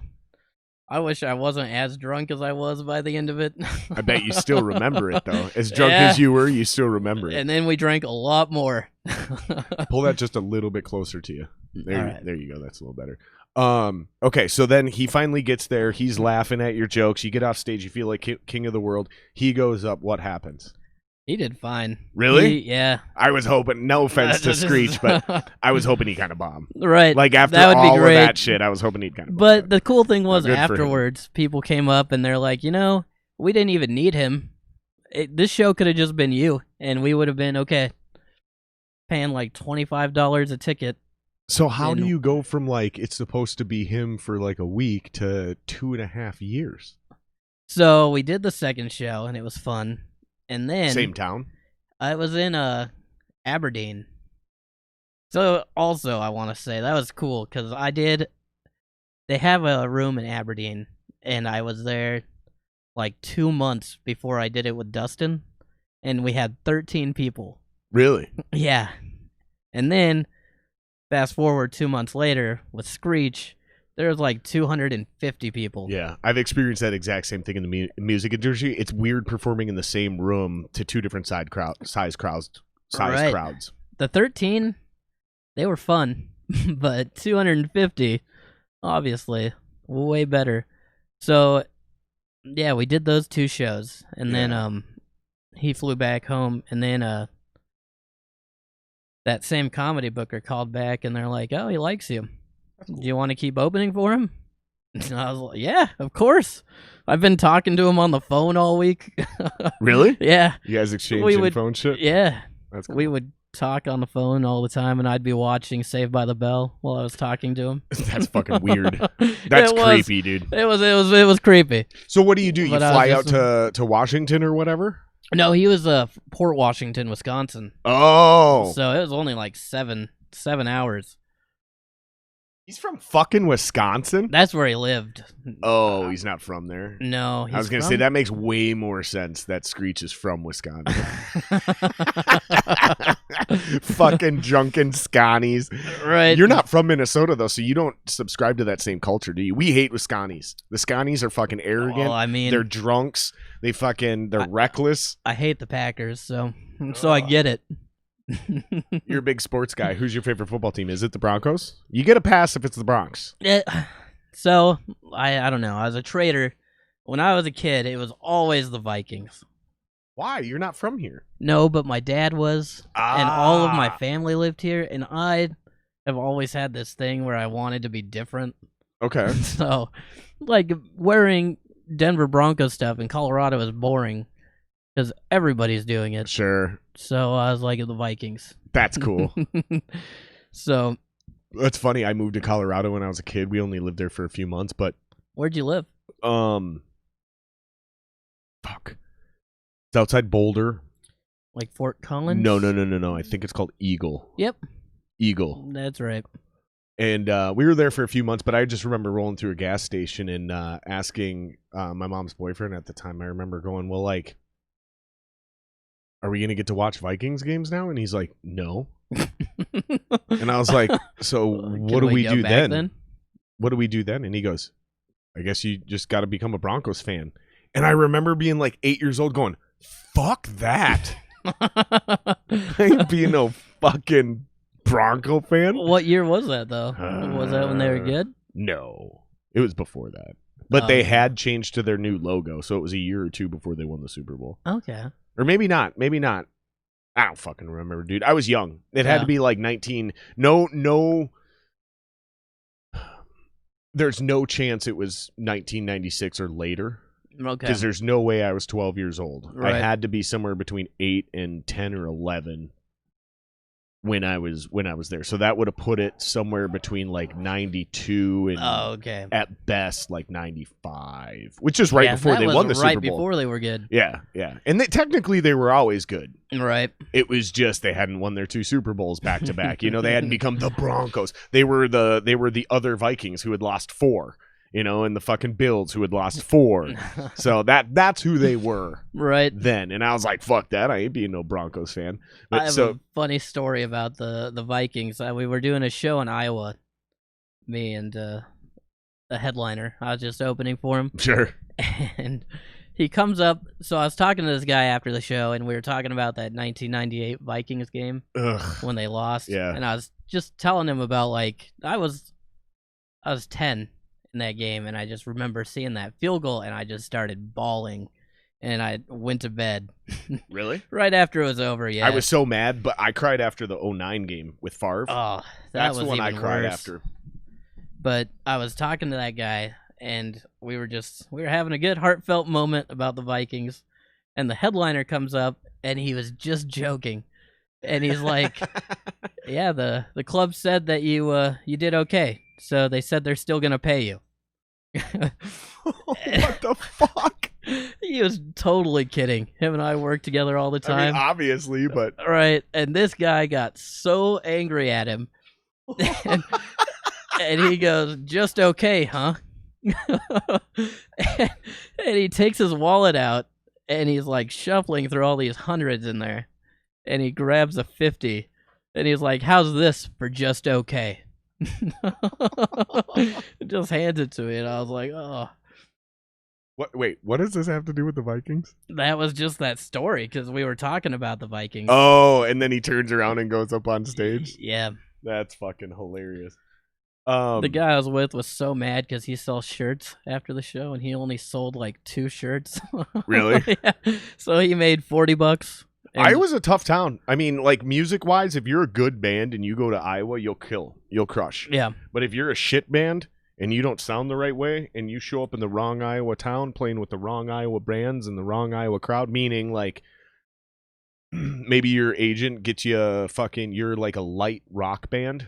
Yeah. And they don't do their job properly and they hook you up on a metal bill. Mm-hmm. Remember we were talking about awkward nights and awkward silences and fucking... Yeah, that's those nights, dude. Oh, that's God. those nights. I've luckily never been booed off stage, which I've heard is a rite of passage. And I've also never had anybody throw anything at me. Like, I've seen in videos and like Blues Brothers. You see Blues Brothers when they're standing behind the cage because shit's getting thrown at them so bad. And I always joke about this. Like, here's the thing. If people started throwing shit at us while we were on stage, it would piss me off so much that it would motivate me to spite them even more. Right? And I'm kind of athletic. So as long as I got my contacts in, I'm going to see that shit coming and I'm going to catch it and start throwing that shit back, dude. Like fucking Lars Ulrich. Fucking, actually, the better story is Sebastian Bach from Skid Row. Fucking somebody threw a beer bottle on stage. Oh, God. And this is on video. You can Google this. Sebastian Bach fights fan. I would pull it up, but I'm already worried about the frame rates. And I know that we can't share video just because it bogs down my system. I'm not that pro yet. But you can Google it. And basically, somebody throws something on stage. Sebastian Bach stops the show like a fucking amateur, stops the show, starts screaming into the audience, "Who fucking threw that? Who fucking threw that? God. Could you imagine if it was you? I want to fucking know who threw that goddamn bottle." I think it was a beer bottle. And God. here's the thing is the people in the audience, the people in the audience literally were like, it was him. It was him. It was him. We're like, well, no. Dude, Sebastian Bach turns around. If I remember this correctly, pardon me, I apologize, you guys, if my memory isn't perfect on this, but if I remember correctly, he turns around, walks back towards the drummer, and then runs and leaps off stage and fucking jumps in the air and kicks this fucking dude in the head and gets in a straight up fist fight with him. And then Sebastian Bach, if I remember correctly, gets arrested and kicked out of his own show. Wow. Another one, Lars Ulrich. So do you think, though, at that point, do you think the crowd is pissed at that guy? They're like, you just ruined. I've never thought about it that way. I don't know. How would I be? Yeah. No, I'd have been mad at the crowd. If I'm in the crowd, I'd have been mad at the crowd because as long as you don't point that dude out, right, eventually the show's going to go back on. That's if you're being logical about it, but I feel like that poor guy probably, or I'd have been mad at Sebastian for being such an amateur. Yeah. Right? Like, dude, do your fucking job. Like, come on, man. Like, don't let one drunken asshole out of 10,000 people do this. Like, what the fuck, man? Really? You're that fucking insecure? A better story, though, is fucking Lars Ulrich, right? Mm-hmm. So I know the guy who this happened to. Okay. So something happened at a Metallica show. I don't remember if the guy threw something or just said something at the perfect time to where they all heard it. I think he threw something at the stage. And if I remember correctly, the story goes he threw it just to throw it. And somehow, like a bad fucking car crash, time slowed down, and he just watched it hit Lars right in the head. Something like that, right? Something egregious. Yeah. Similar thing. Lars stops the fucking show, or waits till the end of the song. I don't remember. I imagine Lars would wait till the end of the song because he's more of a pro, right? But he does the same thing as Sebastian. Who fucking threw that? Who fucking threw that? Here's the difference between these two stories. He raises his hand. He's like, I fucking threw that. Lars jumps off stage, beats the shit out of him. Fucks this dude up. Now, if you know anything about Lars Ulrich from Metallica, the drummer, he's your height. Wow. What are you, like 5'6", 5'7" tops? I'm 5'5" at tops. Like I said, okay, and I'm not insulting you. I knew you were a shorter dude. Right. Lars is not a large human being. But he's a fucking drummer, and I'm gonna give the listeners some advice right now. If you ever if you ever fuck with somebody and you find out that they're a drummer, don't do it, because they are some of the most athletic people. Strength, they use all four, especially if they're a pro. If it's some fat fuck who plays a little bit of drums on the side, like he's probably not the guy I'm talking about. Like maybe still don't fuck with him because his arms and his legs might be super strong. Right, and he's got all that weight and inertia, himself, right? But a normal drummer, dude, we are wired like fucking fighters, dude. The now conditioning, that you mention the stamina, and dude, after Lars Ulrich beat the shit out of this dude, I think my buddy's name is Adrian because he's the one that told me the story. He's like, I got to tell you the story. Your favorite band's Metallica? Let me tell you about the story when I got my ass kicked by Lars Ulrich. I think his name is Adrian. Because he's not like my buddy, but yeah, I know him. We've hung out at the bar and shit. He's a friend of my old singer. And Lars Ulrich got back on stage and finished the set. No. Like, dude, and Lars Ulrich was already... Yeah, dude, like nothing happened. Like, all right, that's done. Now let's get back to work, boys. Nobody arrested him. They didn't kick him out. And I don't even think Adrian got kicked out. I think awesome. Adrian stayed there and finished the show. And I think he goes, that was the night I became a Metallica fan. like I gained so much respect for him as an individual, I immediately bought a CD. I just can't believe at first he was like, it was me. Yeah, he was like, I did it. That's at least how I remember the story. That may not be better. A perfect, I hope that may not be a perfect rendition of that. It sounds like something that somebody just threw a beer bottle would say. The right guy. The right guy that just threw the wrong beer bottle. I cannot imagine. Can you imagine being on stage? Would you call him out like that?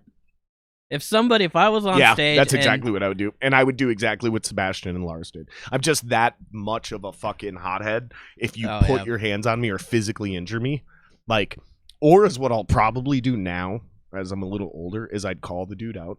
Who the fuck did that? I jumped down off stage, and then I jujitsu his ass to the ground and wait till the fucking bouncers got there.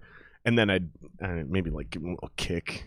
You'd get a couple. I would wait till the bouncers were there, though. Yep. Wait until you're not gonna get hit. Yep. I don't think I would call him out. But dude, you gotta understand, like, as a musician, especially in rock and metal, it might be different if you're like, Luther Vandross, right? It might be, you might have more energy like a comedian where you're like vibing and chill, Right. But as a hard rock or a heavy metal musician, dude, especially me, my adrenaline gets pumping. It really puts me in that same mindset of like when I was playing a football game, like it's kill or be killed, because it's the way we perform, you get exhausted. And so not all musicians think this way. You'll see a lot of musicians come out of the gate hitting hard, right? And then halfway through their set, they turn boring because they're just standing there and they're exhausted. Right. Me, I'm actually conscious of those moments, and I'm going, I've been standing still for too long. This is boring. These people paid for this. You got to step it up, blah, blah, blah, blah, right. blah. And I go back to the next level. So for me, I have to engage a competitive drive within myself to find that next spot and dig a little deeper and keep that going. And then there's also the taking it seriously, the discipline, the physical conditioning, the stamina, taking care of your body, your diet. Where I'm going with this is if you hit me with something on stage or shit hits the fan, you're already up there at 11. And so, there is no fucking calm discussion. Right. Like, who the fuck did that? And then I would probably jump off and want to fight. Not saying it's the right move to make. No, but I'm admitting that's probably what I would do. It's a human move. That's probably exactly what I would do, dude. Yeah. Anyways, okay, so where I interrupted you, we were talking about your touring and performing with Screech, writing the jokes, all that kind of shit, playing the same room to a packed crowd, small crowd. Yeah. And then you went out, and I mentioned he's from Wisconsin, which is hilarious, or lives in Wisconsin, which makes a lot of sense. Right. So is this pre or post sex tape? This has got to be. This was post. This is after he was only doing comedy after everything else was gone. Okay. Was he any good? So I've got about three stories. Because you said he did well, but that doesn't mean anything. Is he actually good? I think he was trying too hard to get rid of that nerdy character that he should have been playing into. Okay. If that answers. I think it does. Yeah. I mean, so here's what it sounds like to me. He's new. He hasn't found himself yet. Yeah, he's just, I don't want to be mean, but he just... That's not mean. That's just an observation, dude. Right. He, I don't know. He was just trying to be too dirty, is what it was. And a lot of people that were going to that, it was a lot of old people that had no idea what to expect, like their kids watched Saved by the Bell, probably. But it was such a mixed crowd, and they were like, I had no idea that he was just that dirty. His name's Dustin Diamond, right? Right. Is there any chance people mistook him for somebody else? Oh, well, the second baseman in baseball. Possibly. I'm not saying, but maybe. That'd be funny. If they're like, yeah, there's a second baseman that plays for the Boston Red Sox, I think. Or is it more the Bob Saget thing where he was full house and then he'd get up and do stand-up and drop F-bombs? It was 100% like that. Okay. But here's something that, this was after we were, like, working together for a year, probably. And we were in North Dakota. This is kind of a weird story to just jump into, but I was sitting having dinner with him before the show one time, and Where is this in the timeline of your relationship of Now, working I with guess him? this was kind of towards the end, actually. Okay. So this was probably year 2 because Okay. I was just finished. But we were having dinner. Like finished with the tour? Just finished with him. Gotcha. Okay. We'll get there then. You tell this story and then we'll fill in the gap we'll of in fill between the these gap. two things. So we're having dinner, and I'm just talking. I don't think I was even paying attention to what I was saying. We're just sitting there, and I was like, yeah, I think I'm going to end my set tonight with this joke where I say, I learned at a young age that you always want to leave a crowd wanting more. And then I'm just going to walk off stage. And he, like, didn't respond to it. It was stupid. It was something I would never do. Right. I was just talking. But if you're killing though, and everybody's laughing and you say that, and naturally And then everybody's instinct is gonna be like, oh yeah, that makes sense, I can't wait to hear this final joke, and then you just leave in the middle of it. That's fucking hilarious, dude. Like, in knowing you and your personality, I can just see how that would be executed. And maybe the crowd goes silent and they're like, wait, is he done? And I'm in the back of the room again dying. I'm the only one in the room that gets it. That's fucking hilarious. If it's executed properly, that's genius, dude. Yeah. That's fucking genius. So I just told him that story. And then the host is another comic, and he comes up and he's talking to us, and Dustin goes, hey, wait, I have something to tell you. I've been thinking about opening with this, and says exactly what I just said to him. No shit. Yeah. And so he wants to open with... And he did it. So he opens with, I learned at a very young age to leave crowds wanting more, and then walked off stage. And then obviously came back on and started his set. Yeah. What a dick. Yeah. Screech is a fucking dick. What a dick. So we know Zach Morris is trash. Have you seen that? Yeah. So now we know Zach Morris is trash. Fucking Screech is a piece of shit. Who was the buff dude? Mario Lopez. Yeah, but what was it? AC? Yeah, AC. Yeah, what are we going to find out about next about AC? We already know what's her name's a whore and a stripper. Yep. She was in fucking... And didn't the other one end up like a meth addict? Yeah. Jesus Christ, Saved by the Bell. And aren't they? Mario Lopez made it out. Yeah. Now watch, we find out he's a pedophile. Something's going to come up. He's too perfect. He's too beautiful. He's too good looking. He's too charismatic. He's too likable. Yep. I want to find that demon. Someone search Mario Lopez's closet. There's something in there. We'll find something. Yeah. Maybe the worst case thing is he fucks feet. Like Dave Chappelle. He's like, I fuck feet.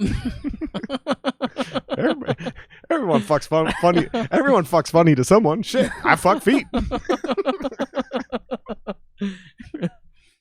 So what are you into? You eat ass? Yep. Everyone's got something, man. All right, so listen, I want you to start telling, bridge those two stories. I got to take a leak, but I'm right there. I can still hear you. Okay. Bridge the two stories between when you met him, things are going great. You guys are talking for the last week. Your agent calls you, says, do you want to keep working with him? You're like, fuck yeah, I do. He's great. We're getting along. And then clearly shit was wild, crazy, and went too far for you at least.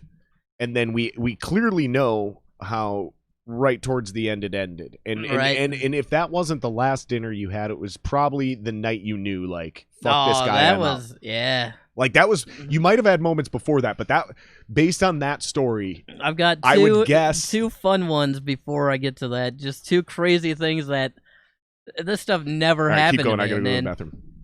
Okay. I can hear you. Sounds good. So. Yeah, I'm literally right there. Just keep talking. I can hear you. Another one of those. Thank you. Oh, an IPA would be good. Okay. Thank you. Yeah. So we were. I had to drive from Superior, Wisconsin, where I was. Or no, I was driving from Minneapolis. And I went to go pick him up in Port Washington. And I kept noticing this weird... Every time I stopped, I smelled gas. And I just assumed that, like, maybe... I'm just going to tell this story when you get back. Oh, okay. You would just sounds good. So I get to his house. I picked him up. I had I had a full tank of gas about 2 blocks before I got to his house. So we're driving to this show. Every time we drive through a toll booth, I smell gas, and I just assumed that it was a semi in front of us or something. Somebody was leaking gas. And about an hour later, our tank is completely empty. so we stop at this gas station, and we fill it, and it is definitely spraying out of the gas tank. Gas is going everywhere. This was a 1990 Pontiac Grand Prix I was driving. So right across the street, there's a. We both knew. Oh, so he didn't know. Not at first. We had no idea. I just smelt it. I was like, what the hell is that? Just like a semi, probably? You know? I don't know. I just thought it was a coincidence. So we pull over to this Midas that's like right across the street from this gas station we were at. Yeah. And they're like, yeah, we're not going to be able to look at it probably for 3 or 4 hours. And so Dustin tells them that we need them to pull it up and look at it now because we're going to do a show for like a burns victim unit. Is that true? No. It was not true.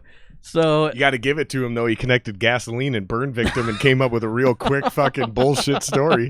He was good at that. Sounds like a con artist to me. Yeah, that's exactly. Or at least maybe that's what he should have been. Right. Sorry, go ahead. No, so he gets them to lift it up right away, and they're like, "Oh, no way, it's Screech." But they like they didn't realize it at first. Not at first, and then they're like, "Oh, so shit!" They put his car up, and then somebody's like, "Dude, it's fucking Screech." Yeah, they put my car up, and you pick one, and then I'll just drink the other one. Okay, this one looks good. We were driving a 1990 Pontiac Grand Prix, so they couldn't have been like, "Well, his career is still going." So maybe they thought it was your car. Well, they definitely did. And it was my car. So shit. They pull it up, right? And it's on, and it's clearly spraying gas everywhere. You can just see it. It's like a mister. No shit. You know, like at those restaurants. Yeah. It was coming down, and this guy. The ones on the vegetables you're talking about. That's what it looked like. And this guy, that's like in his probably 40s, walks underneath it, looking up. And gas goes right in his eyes, obviously. And he starts freaking out. My eyes.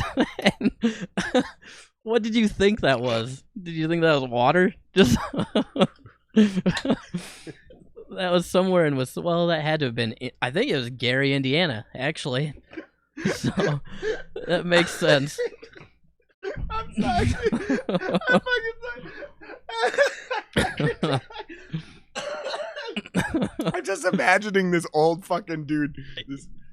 Oh, my eyes! My eyes! That's exactly what that was. What did you think was gonna happen, bro? You're a fucking professional mechanic. You do this for a living. How long have you been doing it? Is this your first day? I wish we could have had that recorded because that's exactly what that looked like. Fuck, dude. Fuck.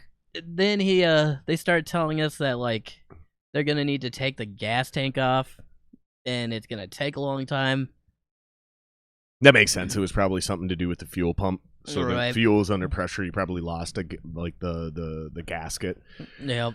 And depending on where that pump was, if it came out of the bottom or maybe the side or something, yeah, it's still technically under pressure. So yeah, I could see it like doing everything you're describing. This sort of It makes sense. I'm not. I wouldn't say I'm a car guy by any means, Right. but I work on engines and shit. I understand it. It makes sense. So 1 plus 1 is equaling 2. Yeah.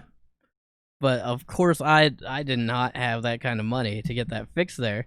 And Dustin was like, "Well, I don't have credit cards." He was lying. He just didn't want to help.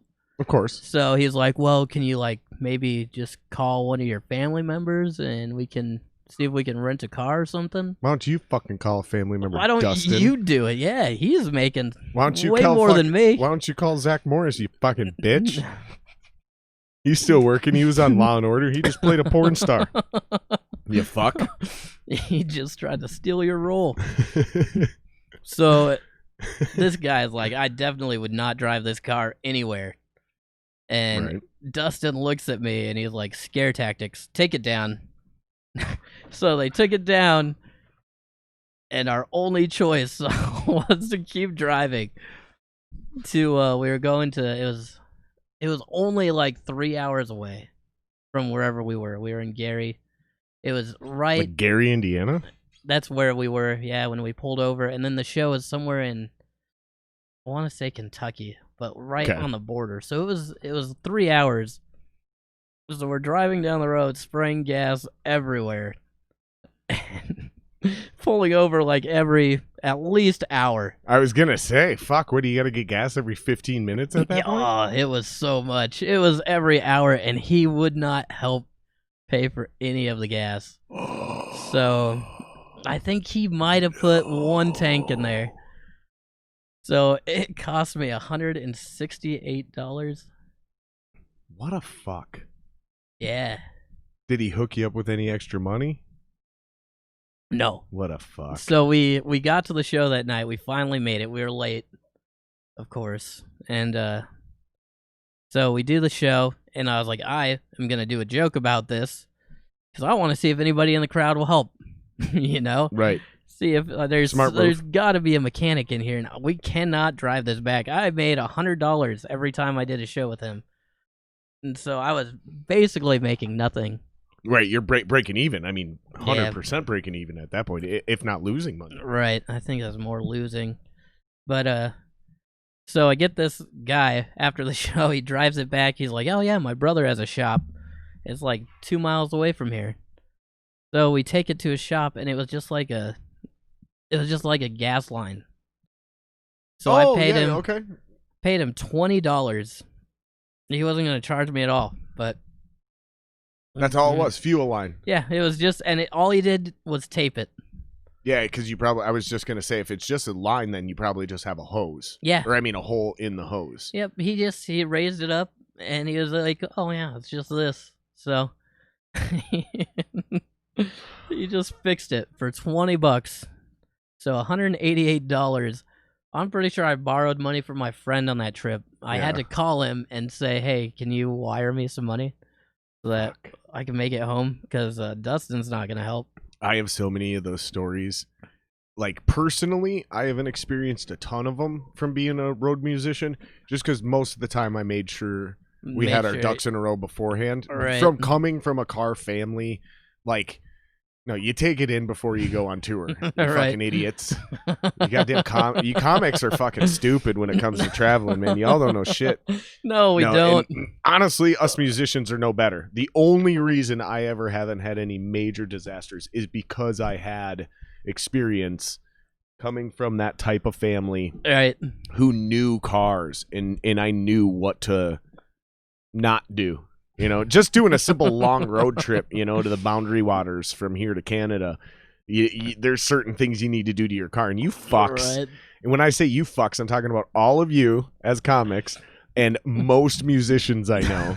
You fucks want to run around the country in a fucking 92 Corolla that hasn't had an oil change in 2 years. You fucking idiots. And then you're fucking... But I'll tell you what, though. You guys get a lot of good stories out of them. We get a lot of good stories. You as a comic get to use those stories Right. like to make money off of them. They're almost like an investment. Like, how shitty of a fucking trip can we make this? Yeah. Because you get material out of it that could feed you for the next 2-3 years. Right. Musicians... Sometimes their bands break up. I'm not exaggerating. I personally know several bands that they were on tour. The tranny in their van went, and they couldn't make it to their next gig. The only way they could get it all figured out was if they borrowed money from friends and family members back home, and then by the time all that got fixed, the rest of their tour had subsequently been canceled, Right. and now they're headed back home in debt. The band breaks up. Oh, Now, man. most of those musicians ended up just getting into other projects, but that's it. That band's Yeah. done. Because now that band's $5,000 in debt and they have no fucking business plan to actually pay it. That's why you got to keep your shit tight. You know, and I think a lot of comics too, I think a lot of you guys struggle with similar things. Is like, you got to understand you're in a business, man.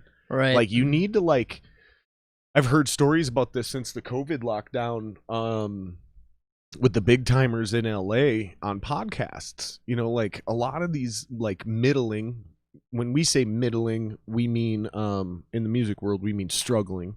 Middling is a solid place to be in the comedy world. You're one step short of headlining. Right. So middling is not a bad place to be. No, you're doing a half hour.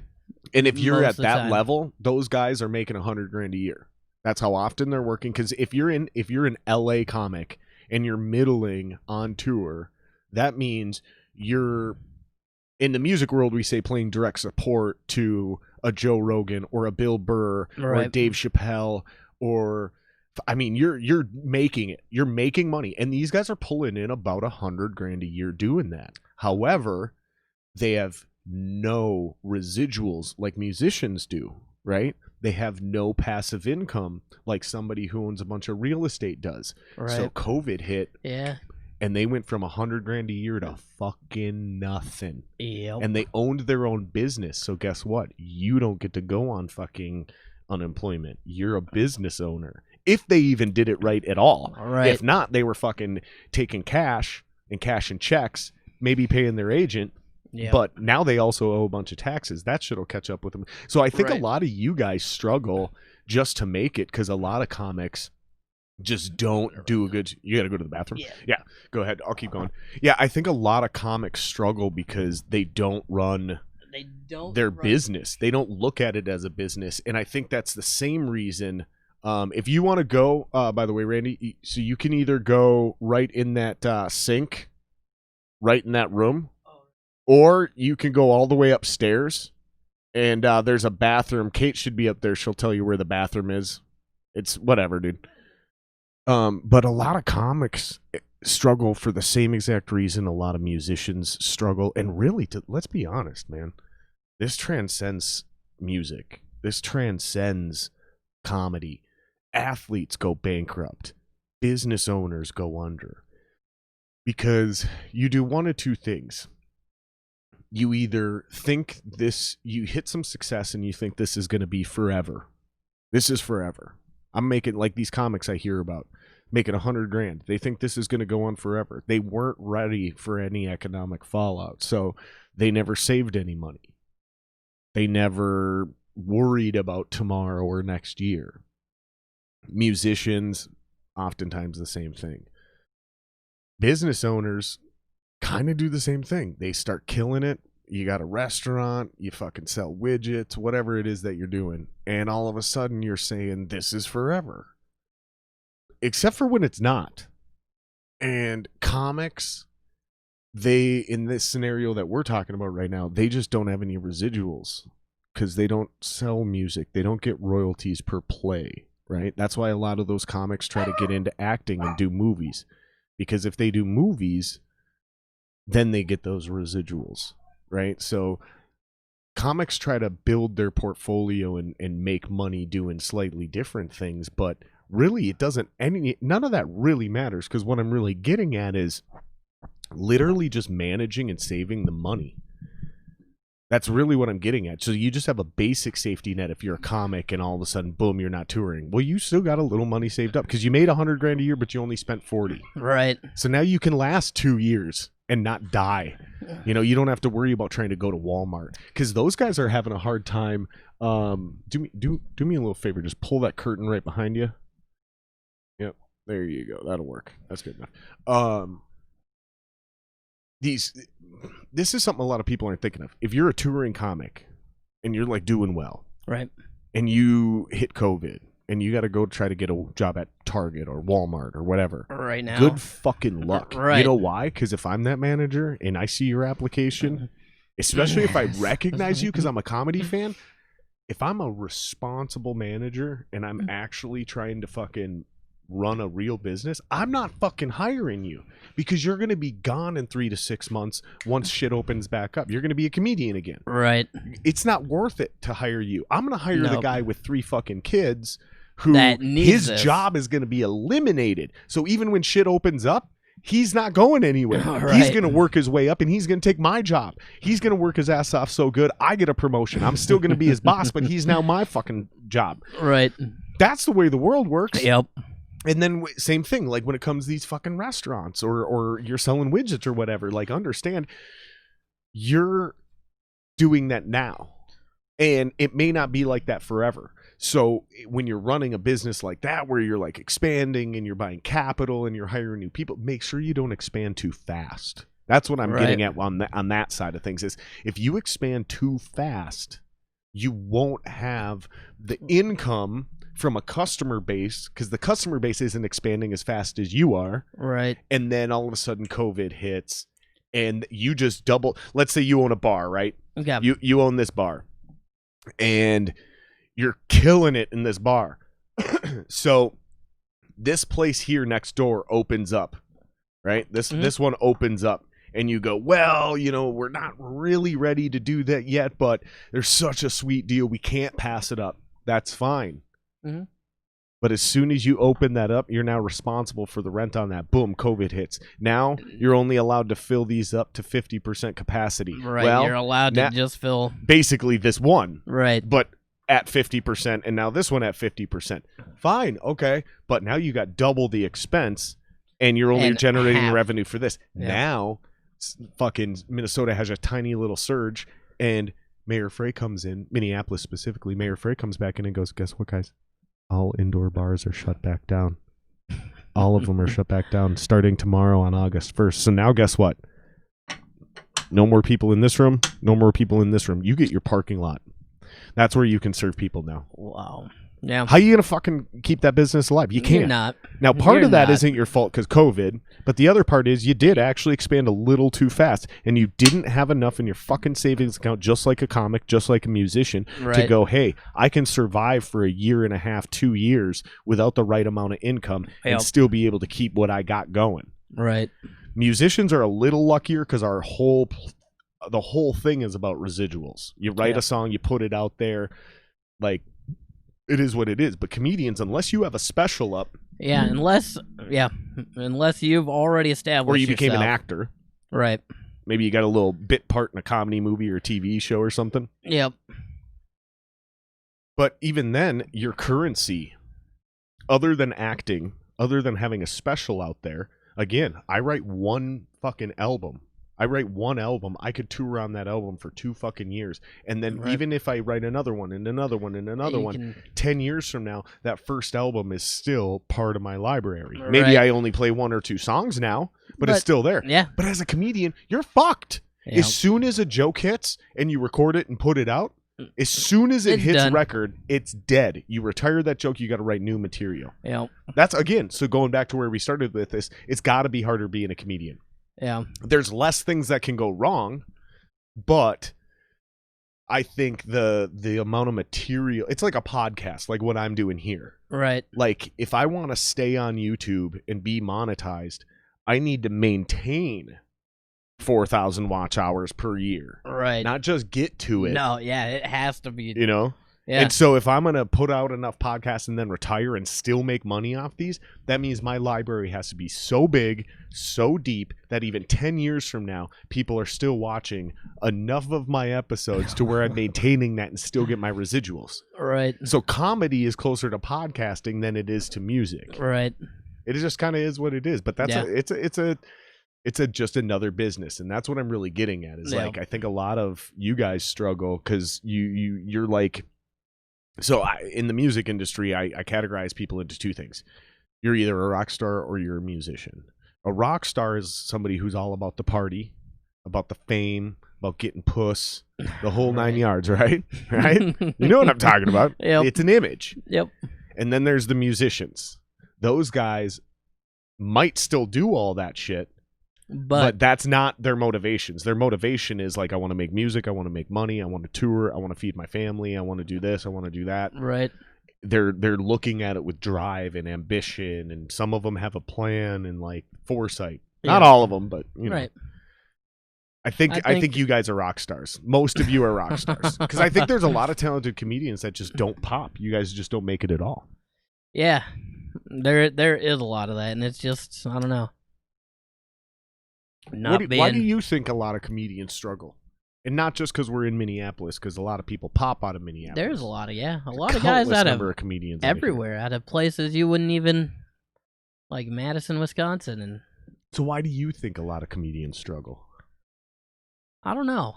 I mean, there's a lot of guys that I've seen that I've worked with where I'm like, why are they not famous? What happened?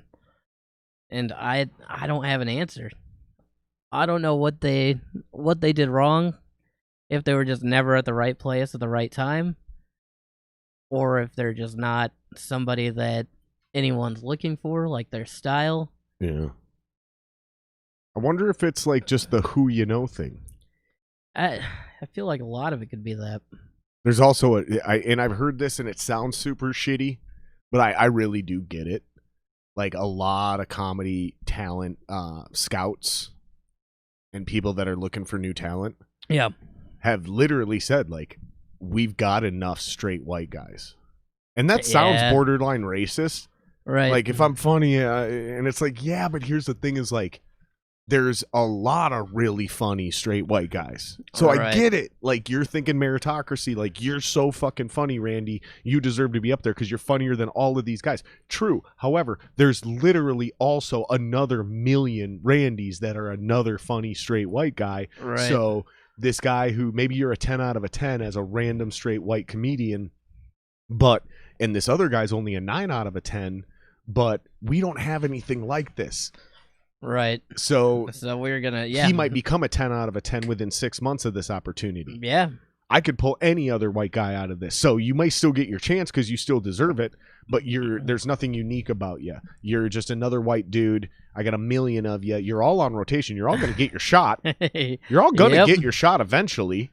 But if I want to make sure, because I've done this for fucking the podcast already. I've done this when I was booking shows as a musician. Like, dude, there's a million metal bands.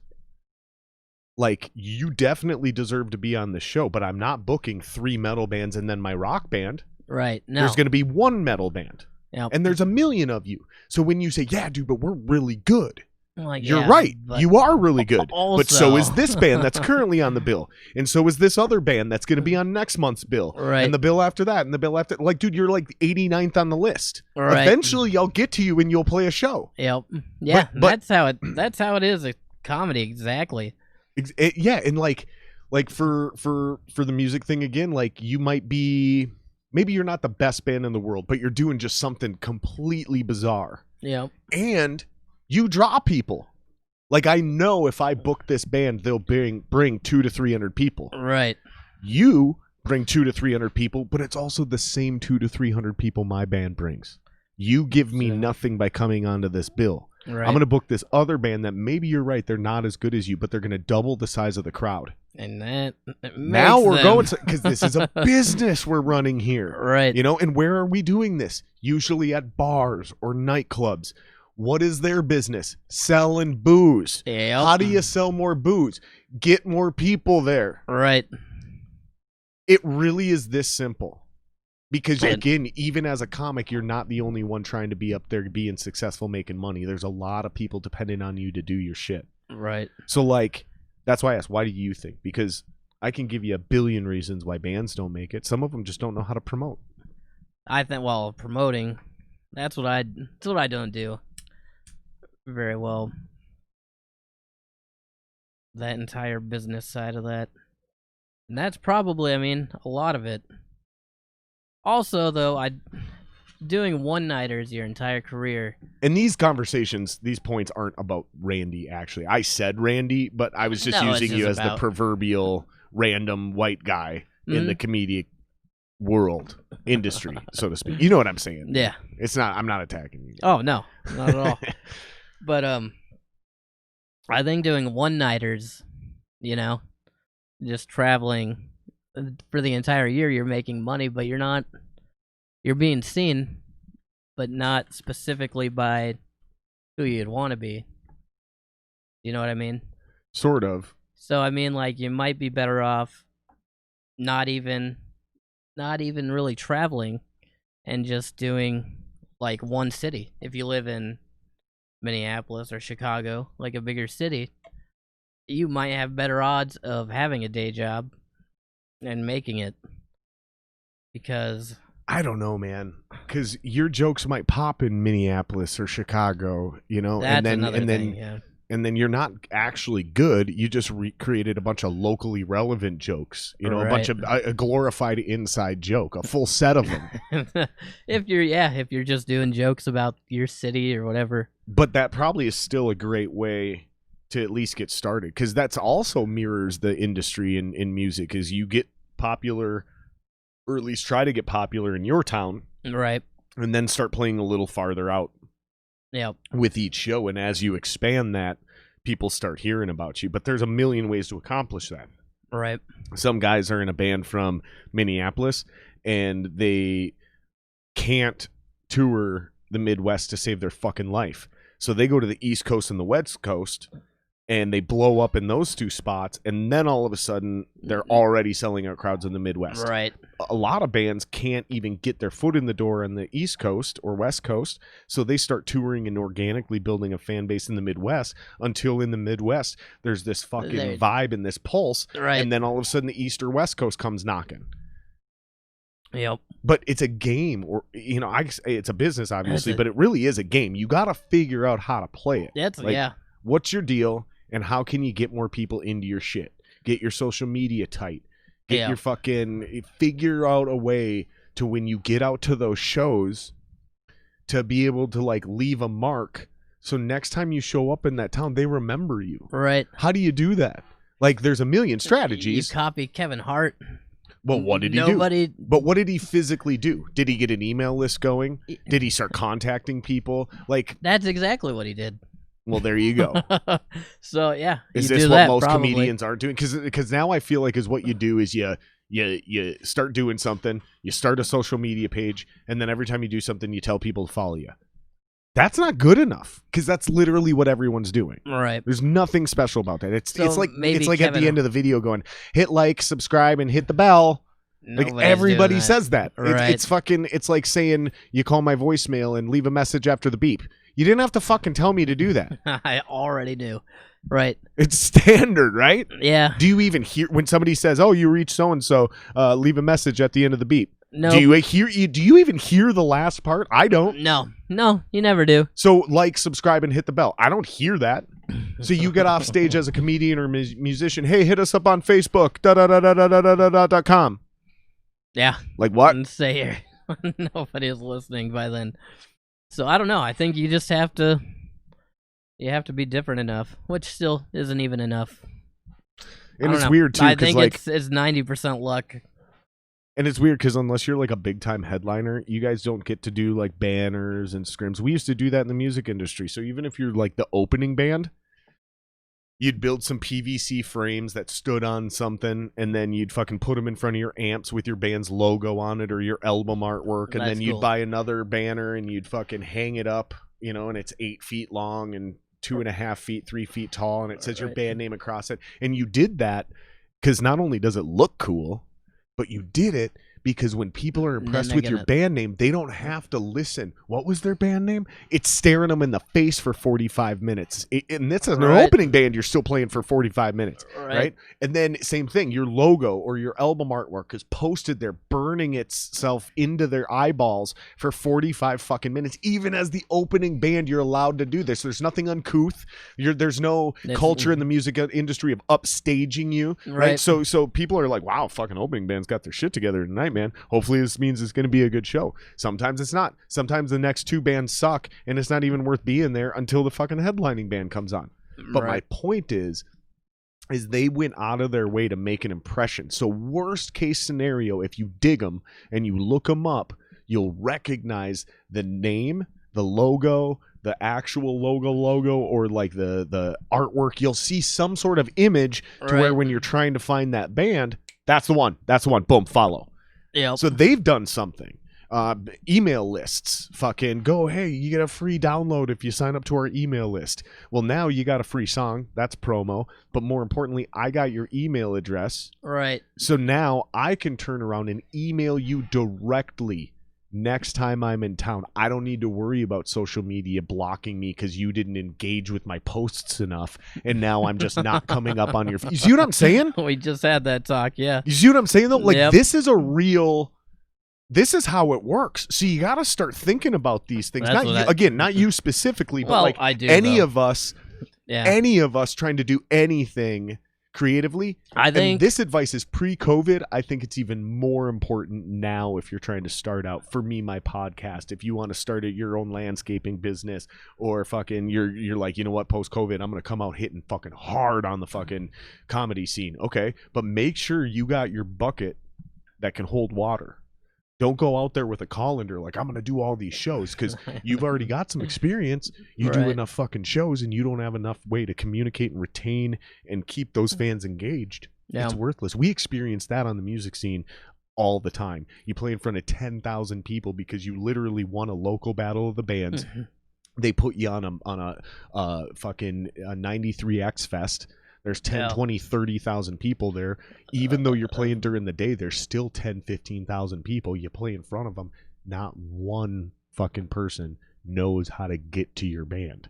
Like, you didn't even have your infrastructure set up to play in front of a crowd that big. Right. I've heard friends of mine who are in bigger bands than me. I was like, man, that must have been awesome. And he was like, it was at the moment, until I realized We it was a didn't do waste of anything. time. Yeah. We didn't sell a bunch of more albums. We didn't suddenly get signed. We didn't go on MTV. Like, nothing came of that. No, it And was I just like, wow. yeah, that's a lot of waste. And this is A shit I learned complete- 15 it's- years ago. It's a cool memory, but as far as it's a complete waste. Yep, absolutely. And it's, I don't know, it is what it is. But I think basically that's what I'm really getting at, is like, It's you such an shouldn't be important doing it thing if for it's a not business. fun, right? Right. First and foremost, don't do it if it's not fun. But also don't pursue it as a career unless you're willing to treat it like a job. That's it. That's the deal. Like, don't try to That's pursue fair. comedy or music unless it's fucking fun, Right. right? Like, don't do comedy because you're like, oh, I could make money doing some comedy. Like, Right. If you don't love comedy, don't do comedy. No. If you don't love music, don't do music. You're wasting space at that point. And if you're only doing it for fun, fine. Stay in your basement, jam with your buddies, make some songs, put them out on Facebook. Cool. Yep.